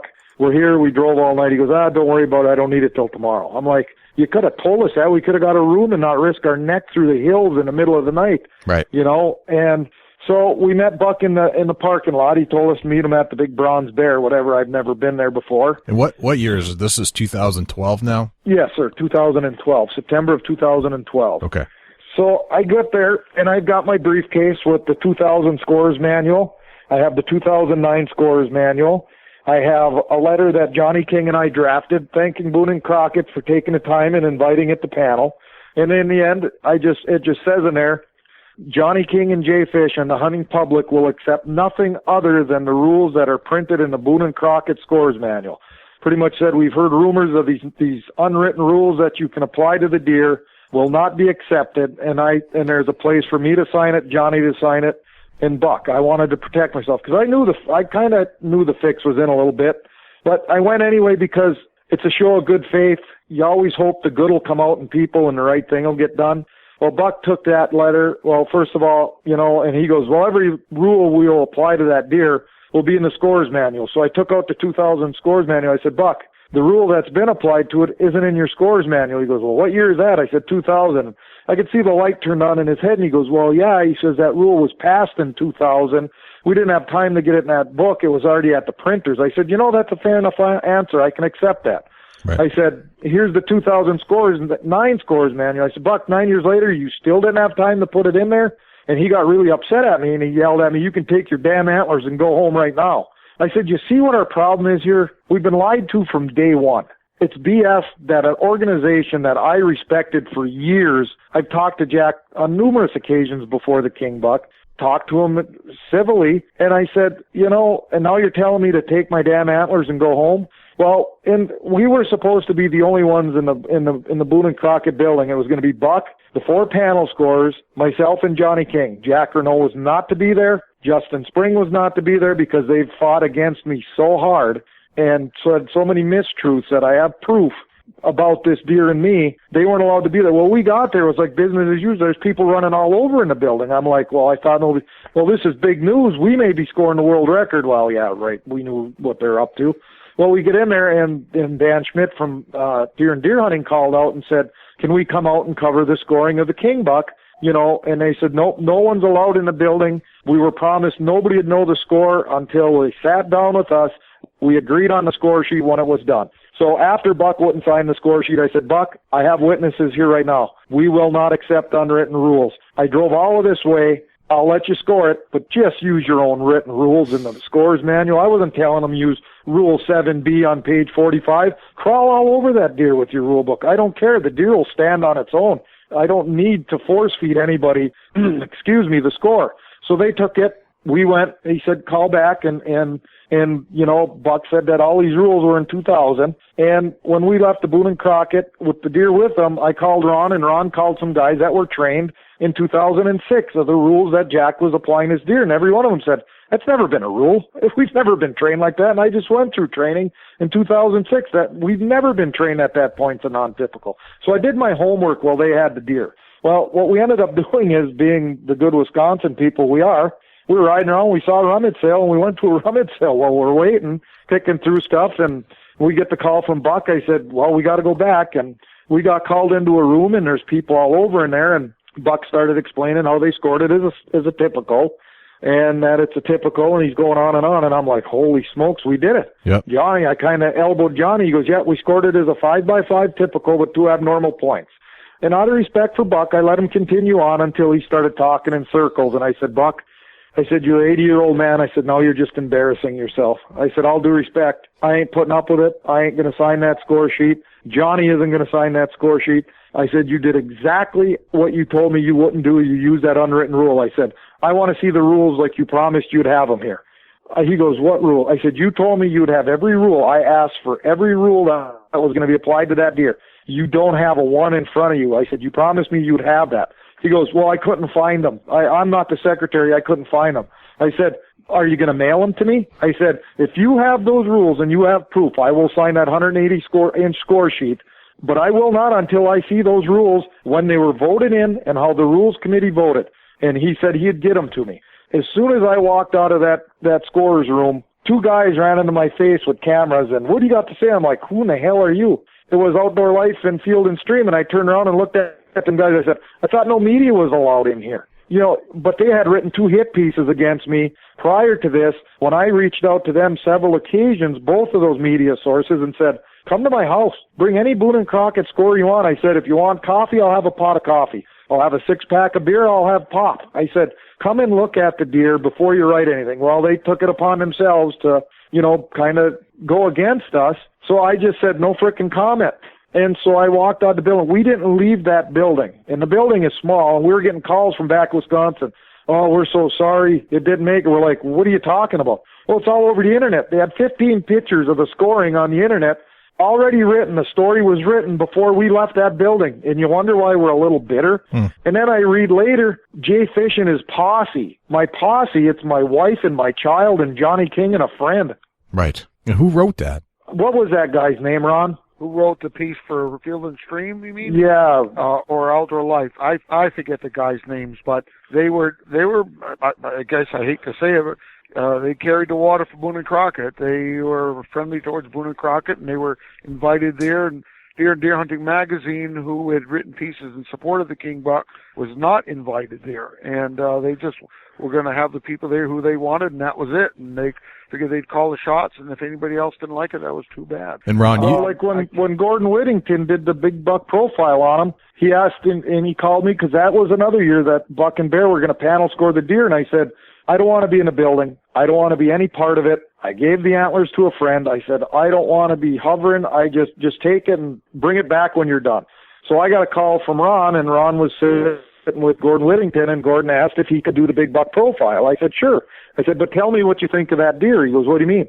I said, what do you think of the deer? I said, you know deer as well as anybody. He goes, it's a 6x6 typical. Any moron can see that. And I said, good. Now, I said, colorful word to describe. Well, he used a lot more colorful word, right. But I don't think guys want to use it. But right. I mean, everybody, 95, 99% of the scores that see this deer say it's typical. Jack went as far as to, I shouldn't say Jack, but I was kicked out of the Wisconsin Deer and Turkey Expo one year. I had the deer there. I was tapped on the shoulder, asked to take it out. They didn't want a controversial deer in the show. I said, well, first of all, it's not a controversial deer. It's the people that are making it the controversy. The deer did nothing wrong. And I said, the biggest whitetail that ever set foot on earth, typical. It's the only deer in the history to score over 225 gross typical points without an abnormal point. It's never been done before in the history. And it's not welcome in a Wisconsin show. Nope, you got to leave. And we found out that there was a call from Missoula saying if Jay Fish shows up with that deer, ask them to be removed. I had several scorers come up to me and ask if they could see it, and they'd stand back, and I said, what? They got letters from Jack Renault and emails saying, if Jay Fish shows up with that deer, you are not to hold it, touch it, give an opinion. You are not allowed to look at it. Well, a couple of them had enough kahunas to come up and tell me that, but most of them wouldn't even come near the deer. I know many other ones that got that same call saying there, and I'm like, who is he to tell people what they can do who volunteer their time, they're adults, on their day off, what deer they can look at and can't look at? I mean, it's a travesty what's going on. And I've been accused of the money thing, and I told Jack in the first conversation, if you think it's about the money, Jack, I'll hand the deer back to Johnny King tomorrow and give him the score. You know, and he didn't accept that. And, you know, so that's why we are where we are. Gotcha. But I'll tell you what, there's more momentum behind this deer right now than any time. Now, Jay, I got to ask an obvious question. Why do you care about Boone and Crockett? Because they have an obligation when you score something to do the correct and honest thing. They have to do that. They are a representative of the whitetail world, of the hunting world, and it's not right to not do what your bylaws, what your records book says, your rule book says. It's up to you to do the right thing, the correct thing. Like I said, I've looked up to Boone and Crockett. It isn't all of Boone and Crockett. When I say Boone and Crockett, I don't want to just sit there and name names down a line. Boone and Crockett's a fantastic organization. It's just some guys got into some positions. They've been there, I feel, too long. They feel like they're invincible, and they're changing scoring system. Like the last rule they applied to the king buck. That's never been voted in by the rules committee. It's never been written anywhere. All of a sudden it shows up on the page 748 in the back of a records book. Right. It's never been printed in any other literature. And like I told Justin Spring, he said, 90% of our scorers don't know how to score deer. I said, are you serious? I said, if I went to a Boone and Crockett organizational meeting and played this, half of them would quit. I said, you're telling me that 90% of your scorers don't know how to score whitetail deer? He goes, no. When was the last time they're at a seminar? I said, seminar? They're out there actually scoring real racks, Justin. But I asked him, I said, maybe part of that 90%, I said, how many scores do you have in North America? He says, roughly 1,400. I said, how many buy that records book, the 13? He goes, I have no idea. I said, 500, 600? Oh, it's not even near that. I said, 200? Oh, that's even high. I said, let's say 200 buy that record book. I said, you got 1,200 scorers running around scoring deer that have no idea that rule is even in existence. And you wonder why you're having problems. I said, this day and age with the communication that's out there, there is no reason to make any mistakes. There is no reason. We had this deer laser scored. Marlon Laidlaw asked if he could take it to a machine shop. And he says, Jay, this might prove us wrong. And I said, Marlon, I've never begged for anything. If it proves that point is a non-typical point, I'll definitely live with it. He come back after a few days and he said, Jay, it's even more typical than I thought. They say it grows to the inside. He goes, it's just not as big around that base. He said, it actually sits 1/8 of an inch to the outside edge of the beam. Let me just jump in here a little bit quick and maybe sum some of this up. Sure. There was a deer in back about 12 years ago from Illinois that was killed by a fella. It went to panel measuring, and it was a 7x7 typical frame. On the right beam, it looks exactly like the king buck, except for the G3 is full length, where the king buck is a partly shorter point. But the base of the G2 and 3, you could put the pictures side by side of Johnny's deer and this deer, and they are identical. That deer went through panel measuring 12 years ago, and it was declared that those were typical points. So there have been deer that have actually gone through the panel measuring process that have been called typical points, but not a world record. But there's a higher standard to meet if you're going to be the world record, and that's the problem, that the rules are not applied equally depending on what the position is and who measures the deer. So there's still to this day nobody from Boone and Crockett or anybody that can point to the page and paragraph that describes that this deer is, or this G3 point is abnormal.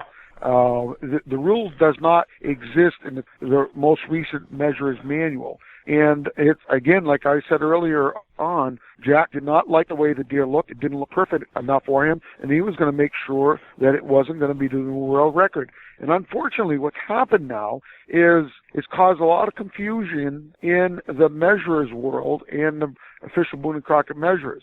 Jack has been rallying at his, I guess you could say, the sessions where he teaches new measurers on how to measure a deer that looks like the king buck.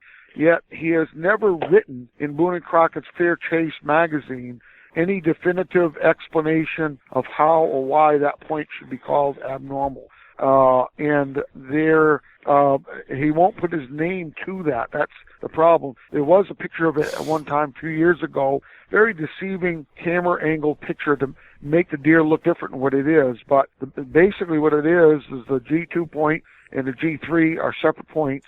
The G3 does not grow off of the G2 like they said at one time on their website. And they also said that the G3 grew too much to the inside of the rack. And it does not do that. Okay. The center of that G3 is exactly on the center of the beam. It is perfectly in line with the beam, which is one of the main rules that Boone and Crockett has. The point has to be in line with the beam. So it's frustrating. One of the bottom lines I would say is my hope is someday that the panel that measured that deer would be declared invalid just by Boone and Crockett's own policy of not having panel measurers being on more than 3 panels, and be done in a fair and objective panel by people who have not actually had a decision-making process involved on the deer, and done independently by people who are open-minded and fair about it, and use the measurer's manual. Go by the own rules that are printed by Boone and Crockett. If they do that, then it should be a world record. There's no doubt in my mind. Gotcha. And I can say that because I've measured the Hanson Buck world record, and I've measured Johnny King Buck, which should be the world record. And I know both people, actually both wonderful guys, so much and so similar in personalities and the way the hunts went and everything. But unfortunately, Johnny's deer just doesn't look perfect, and it's not going to get recognized as that. So I hope someday, somehow somebody sees the light and says, this is not right. The general public overall that sees this deer, that handles it, that's been at the shows in New Hampshire and Vermont in this past couple months, everybody that sees it and handles it says, this deer is typical. How can they call it abnormal point? The average guy doesn't know anything about measuring, looks at that and says, that's a typical point. So the consensus is, no matter what some people in Boone and Crockett says, the consensus is everybody thinks this is a typical deer, except for a few people who are more or less in charge, and that's where we're at right now. Gotcha. It'll get there, Ron. Jay, you never received a copy of the rule book that No. you were promised. No, I called there several times. I waited a week. I called back, and they said Justin was on vacation, but I'd get it as soon as he got back from vacation. I waited another week. I called Justin. He goes, give me a few days. I'll gather it up for you. I have everything here for you. I waited another week. I called back. Justin said, you're not getting anything. Don't ever call here again. We don't want to hear from you. Click. And that's the last time I talked to anybody in Montana. I've yet to receive anything from them, anything at all about what they did. Nothing. Why do you think that is? Do you think you just... Because there is no rule. They don't have a rule. And here's the thing. Something that doesn't exist. We're on the 4th rule now that they've applied to the deer. First, it was non-typical because it come off the G2. Marlon Laidlaw did a great video on YouTube, proved that wrong. So then they went to it grows to the inside. We proved that wrong by Marlon Laidlaw's video. Then when it went to panel without proof, they said, well, it partially comes off the G2 and partially grows to the inside. Well, there's no such thing as the word partially in the scorer's manual. So we proved that wrong. So now they're saying it's non-typical because that point doesn't sit exactly flush to the outside edge of the main beam. Well, a friend of mine was at a deer show in Minnesota, and Dave Bolin, another scorer, was walking by, and he said, let me see that rack, and it was a big-looking typical, and a couple of the points weren't exactly flush. He goes, you got to score those all as non-typical now, remember that. And Dave says, after 40 years, I guess I don't even know how to score a whitetail anymore. He goes, who knows what they're going to accept and not accept. Gotcha. Now, it's been scored by other clubs, like Buckmasters, for example, right? Yes. And it is the reigning world record, according to Buckmasters, if I'm not mistaken. In their perfect category. In their perfect category, not their typical. Now, I actually contacted one of the Buckmaster scorers because I didn't understand the difference between typical and perfect. Yep. This is the email I got back from a Buckmaster score. It said that a perfect rack contains an equal number of typical points on each beam and less than 1% of non-typical points. A typical rack would be one that has an uneven number of typical points on the beams, i.e. 4x5, 3x5, 5x6, etc., and contains between 1.1 and 5.5% non-typical points. Yep. So there's even other scoring systems that I believe are recognizable. Oh, definitely. Have deemed this not only a typical, but a perfect rack and the world record. Yes. What was it, about this time last year, I drove it out to the Northeast Big Buck Club to let them score it because they invite antlers or deer to be scored from other states and provinces. And so I contacted Ron and said, would you think they would score it? And Ron goes, I never thought of that. Sure. So I drove out there and again, on my dime, drove all the way out to Vermont, had a great day there and put it in front of a panel. And there was a number of other scorers that weren't part of the panel, but were observing. And they scored it and they looked at the deer. You know, I had no promises. They could have come back and said non-typical. I had no idea. But their difference is they go by the Boone and Crockett scoring system, but they go by grow score. They don't write down the net score. So Jeff Brown, the president of Buck and Bear, they had everybody study it. They had the rule books laid out, and they looked at it for about an hour, I'd say. And Jeff Brown stood up and said, okay, we've looked at the king buck, and I'll never forget these words. He said, after studying the king buck, he goes, if anybody feels any different, let me finish and then we can discuss it. He goes, after reviewing the scores manual of 2000 and again the scores manual of 2009 and all Boone and Crockett literature, he said, I find nothing to call that deer non-typical, but I find many different areas to call that deer nothing but a 6x6 typical. I feel we should score it as a 6x6 typical and put the tape to it. And everybody in the room said, agreed. And what Jeff did compared to what Buck and Bear did, instead of tucking their tails and running from this thing, he had the courage to email Jack Renault and say, we are going to be scoring the king buck, and Jack didn't want him to. And he said, it has nothing to do with Boone and Crockett. It's not going to be turned into you. It's for our club and our club only.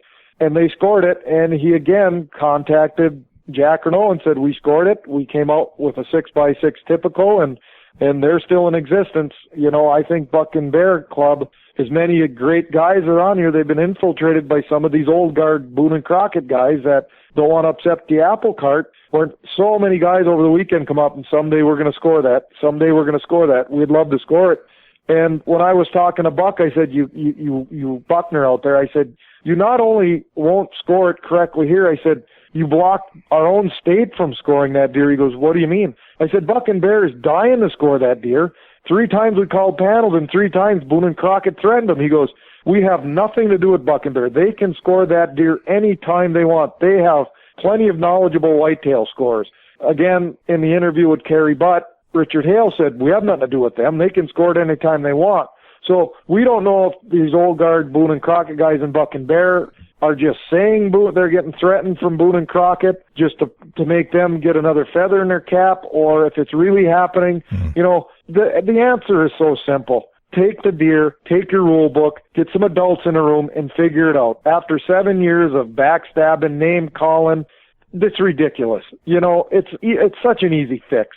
And like somebody says, well, there's a judgment. No, it ain't a judgment call. It's not a 400-inch non-typical. It's a 6x6 whitetail. It isn't hard to do. And when I was accused of doing it for the money, BS. Right. Let me add something. Going back to what you're talking about, you got sidetracked there, Jay. Originally, the Northeast Big Buck Club, it was panel measure, which I was on that panel. And Jeff Brown is the president of the Northeast Big Buck Club, and he is also a Boone and Crockett measurer. Very, very knowledgeable guy, measured thousands of whitetails. And the Northeast Big Buck Club also has in its record archives the Hanson Buck. The Northeast Big Buck Club has over 11,000 entries, 7 current record books. Very, very knowledgeable and well-respected club in the Northeast, and it has categories for deer from other states and other provinces taken by other hunters. It's an open category. So Milo, when I used to travel with Milo years ago, he had agreed to enter his deer in the Northeast Big Buck Club. We had taken it down to one of the shows in the Northeast in Springfield, Mass, and I introduced Milo to Jeff Brown. And Johnny King deer actually came out after being measured after 7 years. It still gross scored exactly 1 inch higher than the Milo Hanson gross score typical. As we were saying, the Northeast uses the typical gross score as how they rank it. There's no deductions. In other words, what the deer grew is what he gets credit for. Right. And which is so simple, and it's the perfect system. It has no arguments. And in all the years that the Northeastern Buck Club has been in existence, over 11,000 entries, not one person has complained about the way his deer were scored. It's just an amazing thing.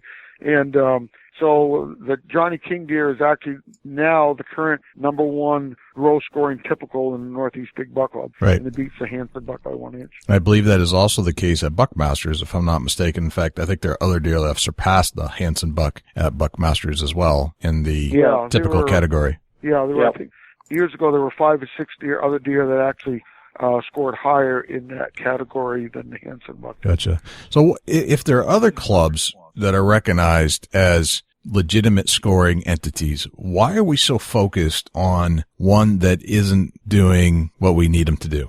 Well, go ahead. I'll just add this. Boone Crockett for many, many years has been the yardstick that everybody measures by. And I guess you could say it's what most people respect and go by.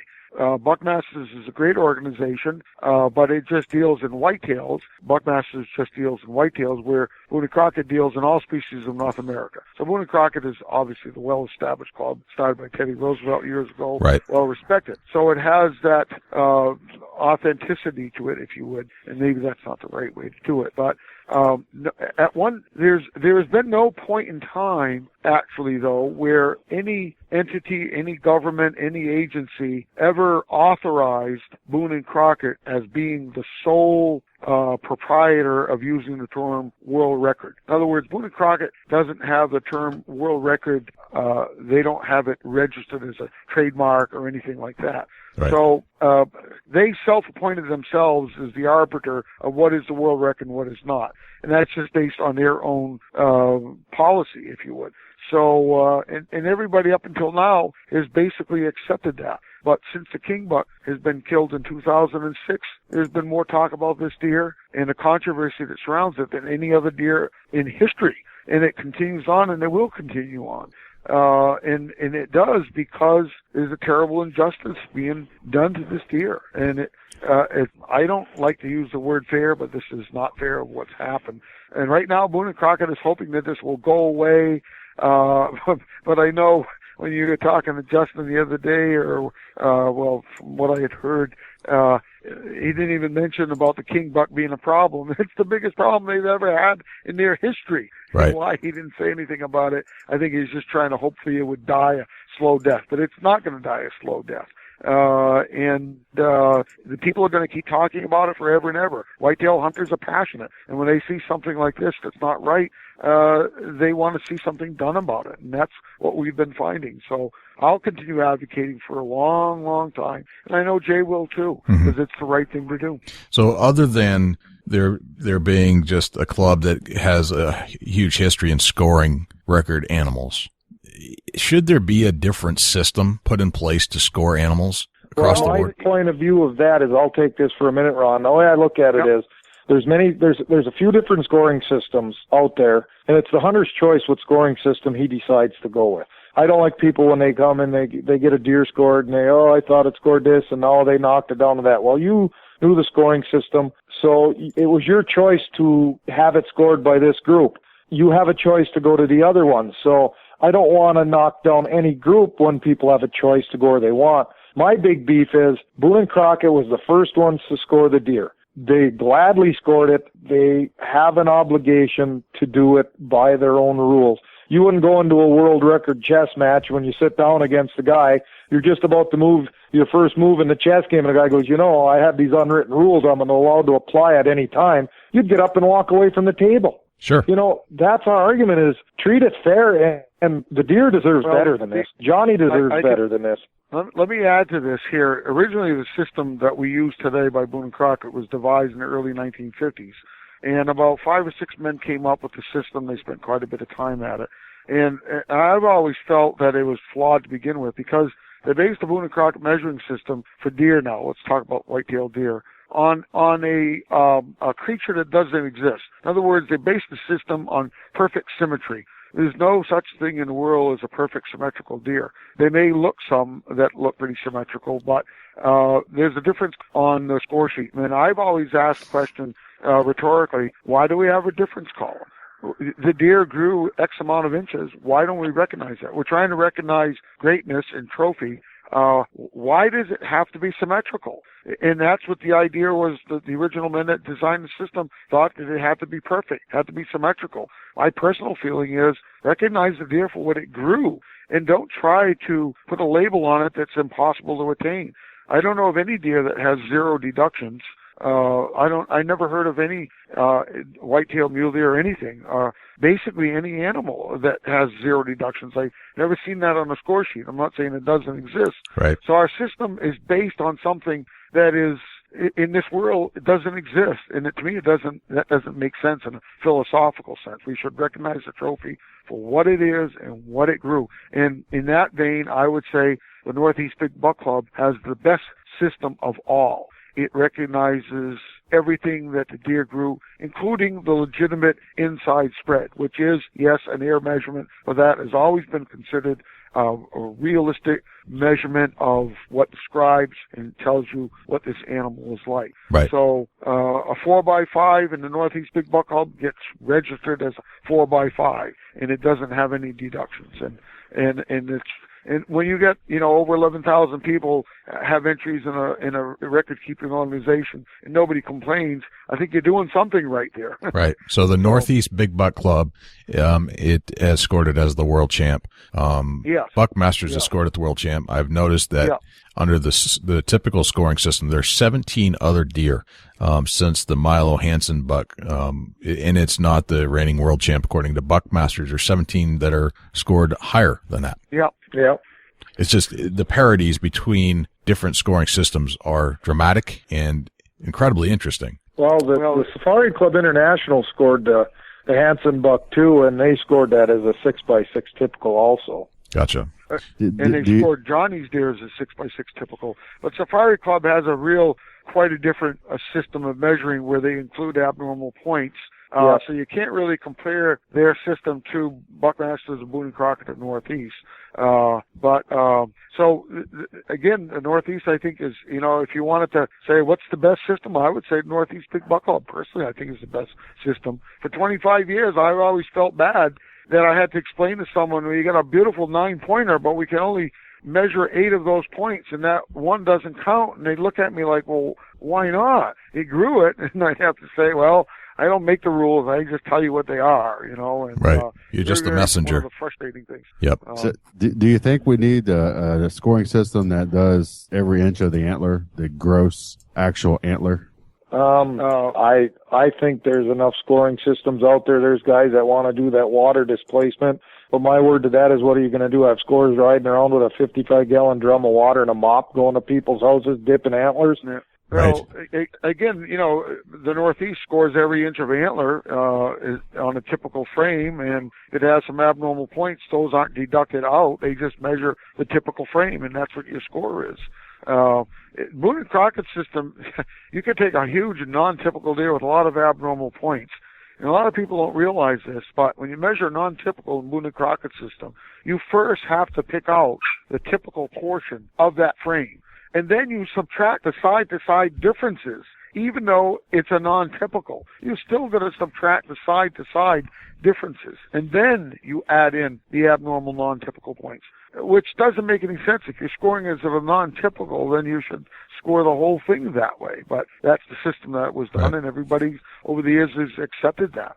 So, I mean, I've seen big non-typical deer that their typical portion of the frames are unbalanced, and they'll have 10, 15 inches of deduction from the overall score, which doesn't truly give you a picture of how big a non-typical can be. Northeast comes the closest to doing that, I think, if that's what you were asking. Yeah, that definitely answers my question. But, you also think sometimes that,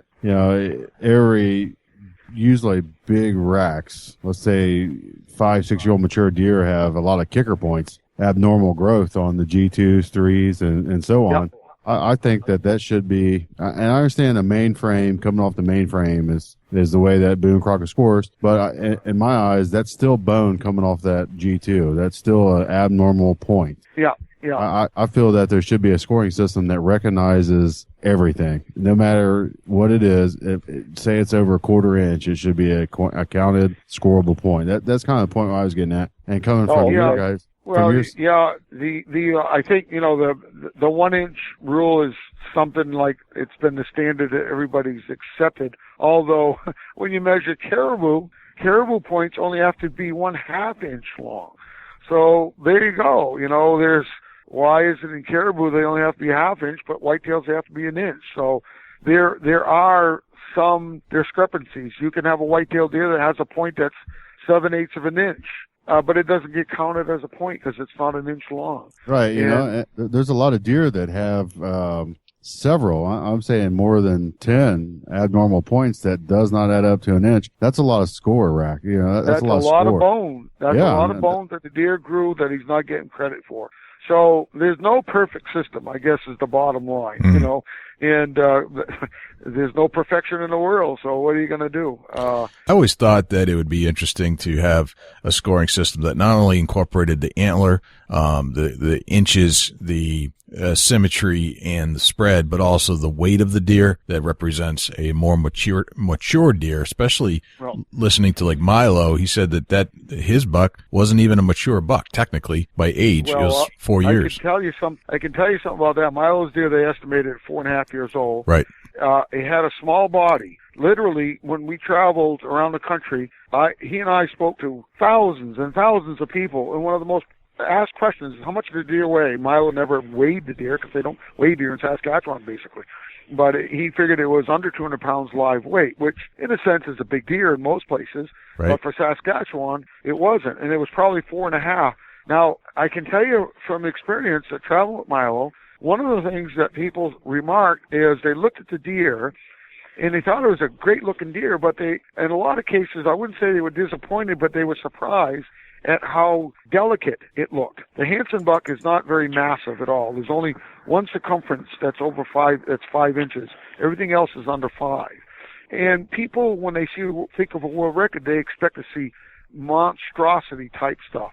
But you get confused a little bit when you see these giant non-typicals that have a lot of mass to them. Right. So the Hanson Buck is a delicate looking deer, and it grew its rack. It couldn't have been any perfect based on the Boone Crockett measuring system. It had no wasted bone in measurements that didn't count. Like the points on the Hanson Buck aren't terribly thick around, but you don't get credit for the thickness of a point. You get credit for the length. Now, I can tell you one thing from measuring both the Hanson Buck and the Johnny King deer. The King Buck is probably twice as heavy, because I'm probably one of the only people in the world that have held both real antlers. Right. And the King Buck is over 10 pounds. The Hanson Buck is a little over 5, I think it is. And when you pour a replica of the Hanson Buck and the King Buck, it takes about twice as much material. Cubic inches, the mold is poured by two liquids put together, chemically react and harden in the mold. Right. And it takes twice as much material to pour the King Buck as it does the Hanson Buck. So the King Buck by far is the bigger rat as far as weight and overall volume. It's just not as big spread-wise. But mass, the circumferences on the King Buck, I mean, every one of them is over 5 inches, and they go up to 7+. So the King Buck has, all the mass. It has gigantic point length, has gigantic brows. The only thing it's lacking is just a little bit short on the G3. And, according to our measuring system, Boone and Crockett, that's why we have a difference column, points. There is even a rule in Boone and Crockett that says a point does not have to be as long or as tall as the point before it or after it. In other words, you can have a 10-inch point, and you can have a 5, and you can have another 10. And as long as they have matches on each side, they're considered typical points. Gotcha. So there's no rule that says a point, how long it's going to be. And there's also no rule that says how thick or how thin a point has to be. So a point can be smaller than the one that's matching it. Happens all the time in hundreds, thousands of deer. That's why the king buck is being, unfairly sorted out or pushed to the side, because it has the potential of being a world record. And I guess, God forbid, that they had to print new brochures and pictures and magazines of a deer that doesn't look as perfect as the Hanson Buck. And the Hanson Buck does look perfect. I mean, I'm looking at the replica that Milo gave me 15 years ago, and it's a perfect looking deer, even though, surprisingly, the Hanson Buck has 2 abnormal points, which most people don't even realize. Right. So the king buck, in a sense, is more perfect than the Hanson Buck. Right. King has 0 abnormal. Right. Do you think it's, in a 30,000 foot view, do you think it's kind of silly that we're having a conversation about deer antlers? Well, No. I don't think so, because No. it just shows the passion that people have out there. That's why we're hunting deer and people are putting out food plots. That's why there's let them go, let them grow. That's why what hunters have done by shooting mature deer is give the deer herd a chance to strengthen, I believe. I'm not a biologist or anything, but just looking around my house here, when I hunt around here, I'm seeing bigger rack deer, and it ain't all about the size of the antlers, but we are all antler collectors. If you hunt, you're an antler collector. Everybody shoots a deer, they collect that set of antlers, they put them in their garage. You may not go and buy them, but you're still collecting antlers, some shape or form. So my views are big bucks never hurt anybody by having them out there. Yeah. What about you, Ron? What do you say? People are passionate about a lot of different things, and one of them is deer hunting. Over the past 30 years, I've talked to so many people that they feel that deer hunting is such a big part of their lives, and it is. And antlers, regardless of the size of the antler, they're important to them. They're very important. It means something to them. And I think that comes from our instinct handed down over the millennia, that our ancestors were hunters and, drew pictures of antlers in their caves and their dwellings. So it's something that's been ingrained in humans for eons. And regardless of, some people may think this is foolish about this, there's 12, 13 million whitetail hunters, and more than that in deer hunters and other hunters in the country. That's an important thing in their lives. So, Yep. It's not earth-shattering, it's not world politics, but it is an important part of people's lives, and it's meaningful to a lot of people. There's you could probably debate that for a while and say, well, when it gets all said and done, what difference does it make in a big overall scheme of things? Well, the king buck, the discussion on this across the country is something that's got people talking about probably more than any one subject in the hunting world right now. Right. So it is important. It's Yep. important to people. Yeah, I would argue that antlers are more important than politics, for sure, because I don't like politics at all. But there are a heck of a lot of politics being played in the antler world, by far. That's one of the things I told Jack right away. Please don't let politics come into the deer world. Politics take up too much time in our lives. Right. So. Where do we go from here, guys? I got a lot of fight left in me. I see no sense in quitting. I see that we're getting closer to getting this deer recognized. We've got Boone Crockett, I believe. I'm not arrogant enough to say that, it's going to be declared a world record, but the outer circle of people that have been fighting us is getting smaller, because I have the rules on my side. I have good people behind me. There's more jumping on board every day. I got called today. If it ends up in court, which I do have a lawsuit ready to go, and if that's the route it goes, well, I didn't choose it. That's Boone Crockett's choosing, not mine. But I just got called today. A friend of mine wants to do a big fundraiser, the Johnny King Buck Fund, that we're going to do a fundraiser. If it ends up in court, that people want to raise money to help me. And I've got guys calling, donating grills and this and that, and they're ready to rock and roll and have a big fundraiser, have Johnny King there, have a nice meal, invite people in from across the country. I just got called 3 hours ago, and the guys are saying, you need to do this. It can't just be you out there fighting it, which it hasn't been, Ron, and there's been a bunch of great guys behind me the whole time. But they want to send a message that this isn't just Jay Fish out here complaining. As a hunting public, we know what you did. You have been caught now. Fix it. Just fix it. It's not that hard. Nobody's going to point fingers and say Jack Giroux's the worst guy. He made a mistake. Don't let that mistake define who you have been for 40 years at Boone and Crockett. Gotcha. Now, do you think any of these records will ever be broken? Do you think the Johnny King record will be broken? Do you think the Mile Hanson will be broken? I hope Johnny's deer record is broken. Like I told Jack before, I said that short point serves two purposes, Jack. He said, what's that? I said, it's a conversation piece. Everybody goes, what would that thing have scored if both points were that long? And I said, the other purpose it serves, it leaves the door open for the next great buck to beat this one. Nobody owns or has the world record. You babysit it for a while. And I like hunters to know, to go out there thinking, someday that could be me. You know, it can happen to anybody. I don't want to sound too corny, but that's what hunting is. Right.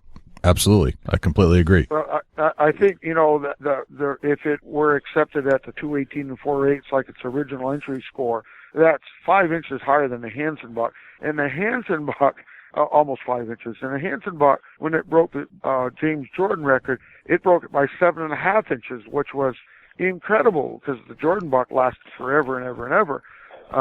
My personal thought was the Hanson Buck would be tough to beat that, but it was. And there's no reason why the King Buck couldn't be broken. So you got to keep in mind there are a lot of deer, thousands of deer in this country that have more total inches of antler than the King Buck, but they're non-typical deer, and their points just grow different directions. But if somehow Mother Nature and God decide to get together again and make another perfect deer, then you could have the King Buck record be broken. Right. Now, if you compare that to, say, Cal Ripken's record for most consecutive games started, or that's a record that may never be broken in baseball. So that I don't know if you could compare the two, but in the deer hunting world, that record being broken is more possible, just because deer grow those inches of antlers. Right. Gotcha. Dusty, any final questions for these guys? I'm going out on a hunter perspective here. Give me your best piece of advice. Say I'm a hunter and I think I've shot a world record typical whitetail. Give me first 3 steps of what I should do. I'll let you take that, Ron. Well, it's pretty much basic. Now, some people don't know what to do. Like 20-some odd years ago, when Milo Hanson shot his deer, I was the first and only Boone and Crockett measurer to call him, and actually this set the tone for our friendship. I was the only measurer to think enough to call him and talk to him and tell him what he had to do, what steps he had to do to see through that his deer became the world record. He was getting inundated with calls from people who wanted pictures and wanted this, they wanted to talk to him, and they wanted to make deals and stuff and everything. But he sorted through the calls on his answering machine when I called him, and he called me back the next night. I told him what he had to do for the process for a world record. Obviously, you got to wait 60 days for the drying period, get it measured by an official Boone Crockett measurer. If it's a potential world record, you want to make sure it's documented real well, get all the pictures in the world. You send the score sheet into the office in Missoula, but that doesn't always give you the guarantee that it's going to be treated that way. Because when it gets to Missoula, things can change a lot. And that's happened a lot of times to different people, even with potential world records, not just whitetails. And then it's got to go through the panel measuring process at Boone and Crockett, but it's got to get invited to panel measuring. And to get invited to panel measuring, it's got to go through Jack Renault first, and that can create a problem sometimes, as we know. So getting a world record deer is not as easy as it may sound. Right. Is there any a behind-the-scenes type scenario that somebody should be notified about, that a step or a process that they need to do 100%, this has got to be done? Is there any one that sticks out that you could say? Well, I would say get some good pictures, some good field pictures.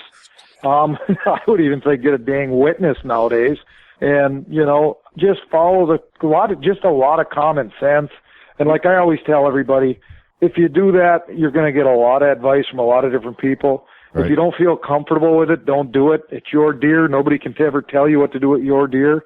take your time, do your homework, find a trustworthy scorer like a Ron Boucher, Craig Cousins, a Herman Feller, guys that will go to bat for you, you know?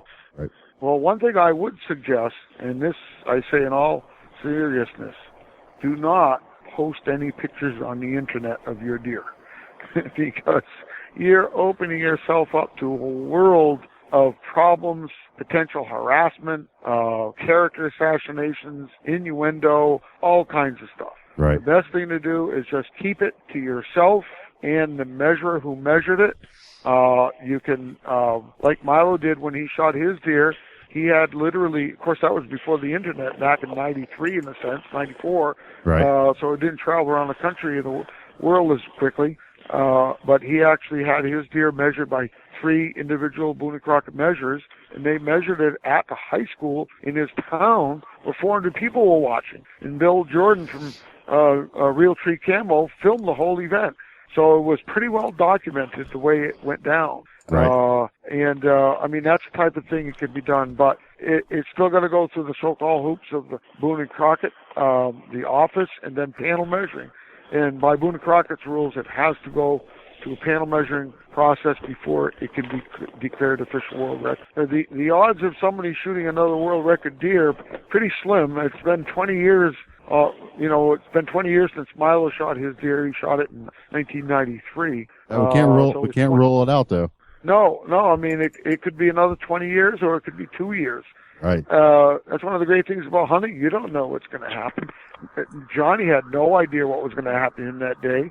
Milo didn't know he was going to shoot a world record deer. It was 6 days before Milo even had an inkling that he had a world record deer. Right. And he didn't know the first thing about Boone and Crockett. Had absolutely no idea what it was about scoring or measuring, had no idea what the world record was. So when I called him, gave him some basic information, he latched on to me way back then. And that was, one of the things back then I did as I felt as a good representative for Boone and Crockett and a good measure to try to help people no matter where they are, how far they are, where they live. You just reach out. And I've done that a lot in the past behind the scenes for a lot of people. And a lot of people, most people don't know one fraction of what I've done for Boone and Crockett. But I've done it gladly over the years and willingly and have no regrets. So right now, and I still have no regret. But I'll tell you right now, if I saw someone else that had a deer that scored higher than Johnny's, I'd advocate for that also, even though I'm not a Boone and Crockett measurer.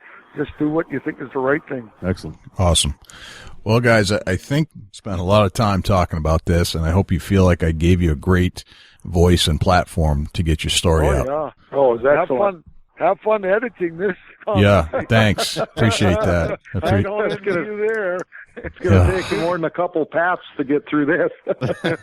It's okay. I got a couple of 30 packs I haven't even tapped into yet. We'll be good. There you go.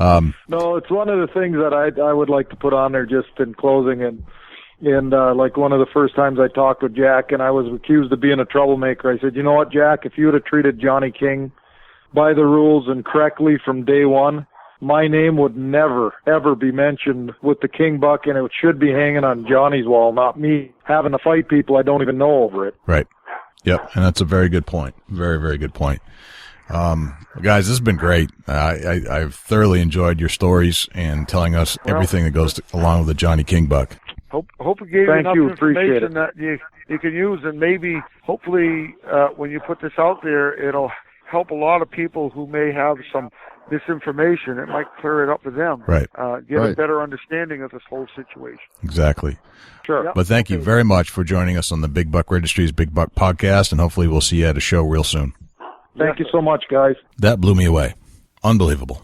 There's a lot of unanswered questions that not only you and I both had, but a lot of people in the hunting industry, in the hunting world, that wanted to know what was going on with the Johnny King Buck. And that right there, that tells us a lot. It just cleared up all kinds of questions. Stuff I had preconceived notions that were cleared up that are different than what I thought was going on from what I was reading. There's a lot of what I want to say here. There's a lot of bull crap stories about John King Buck out there. And, until you hear them talk about it, you don't. I believe some of them before and I shouldn't have. Right.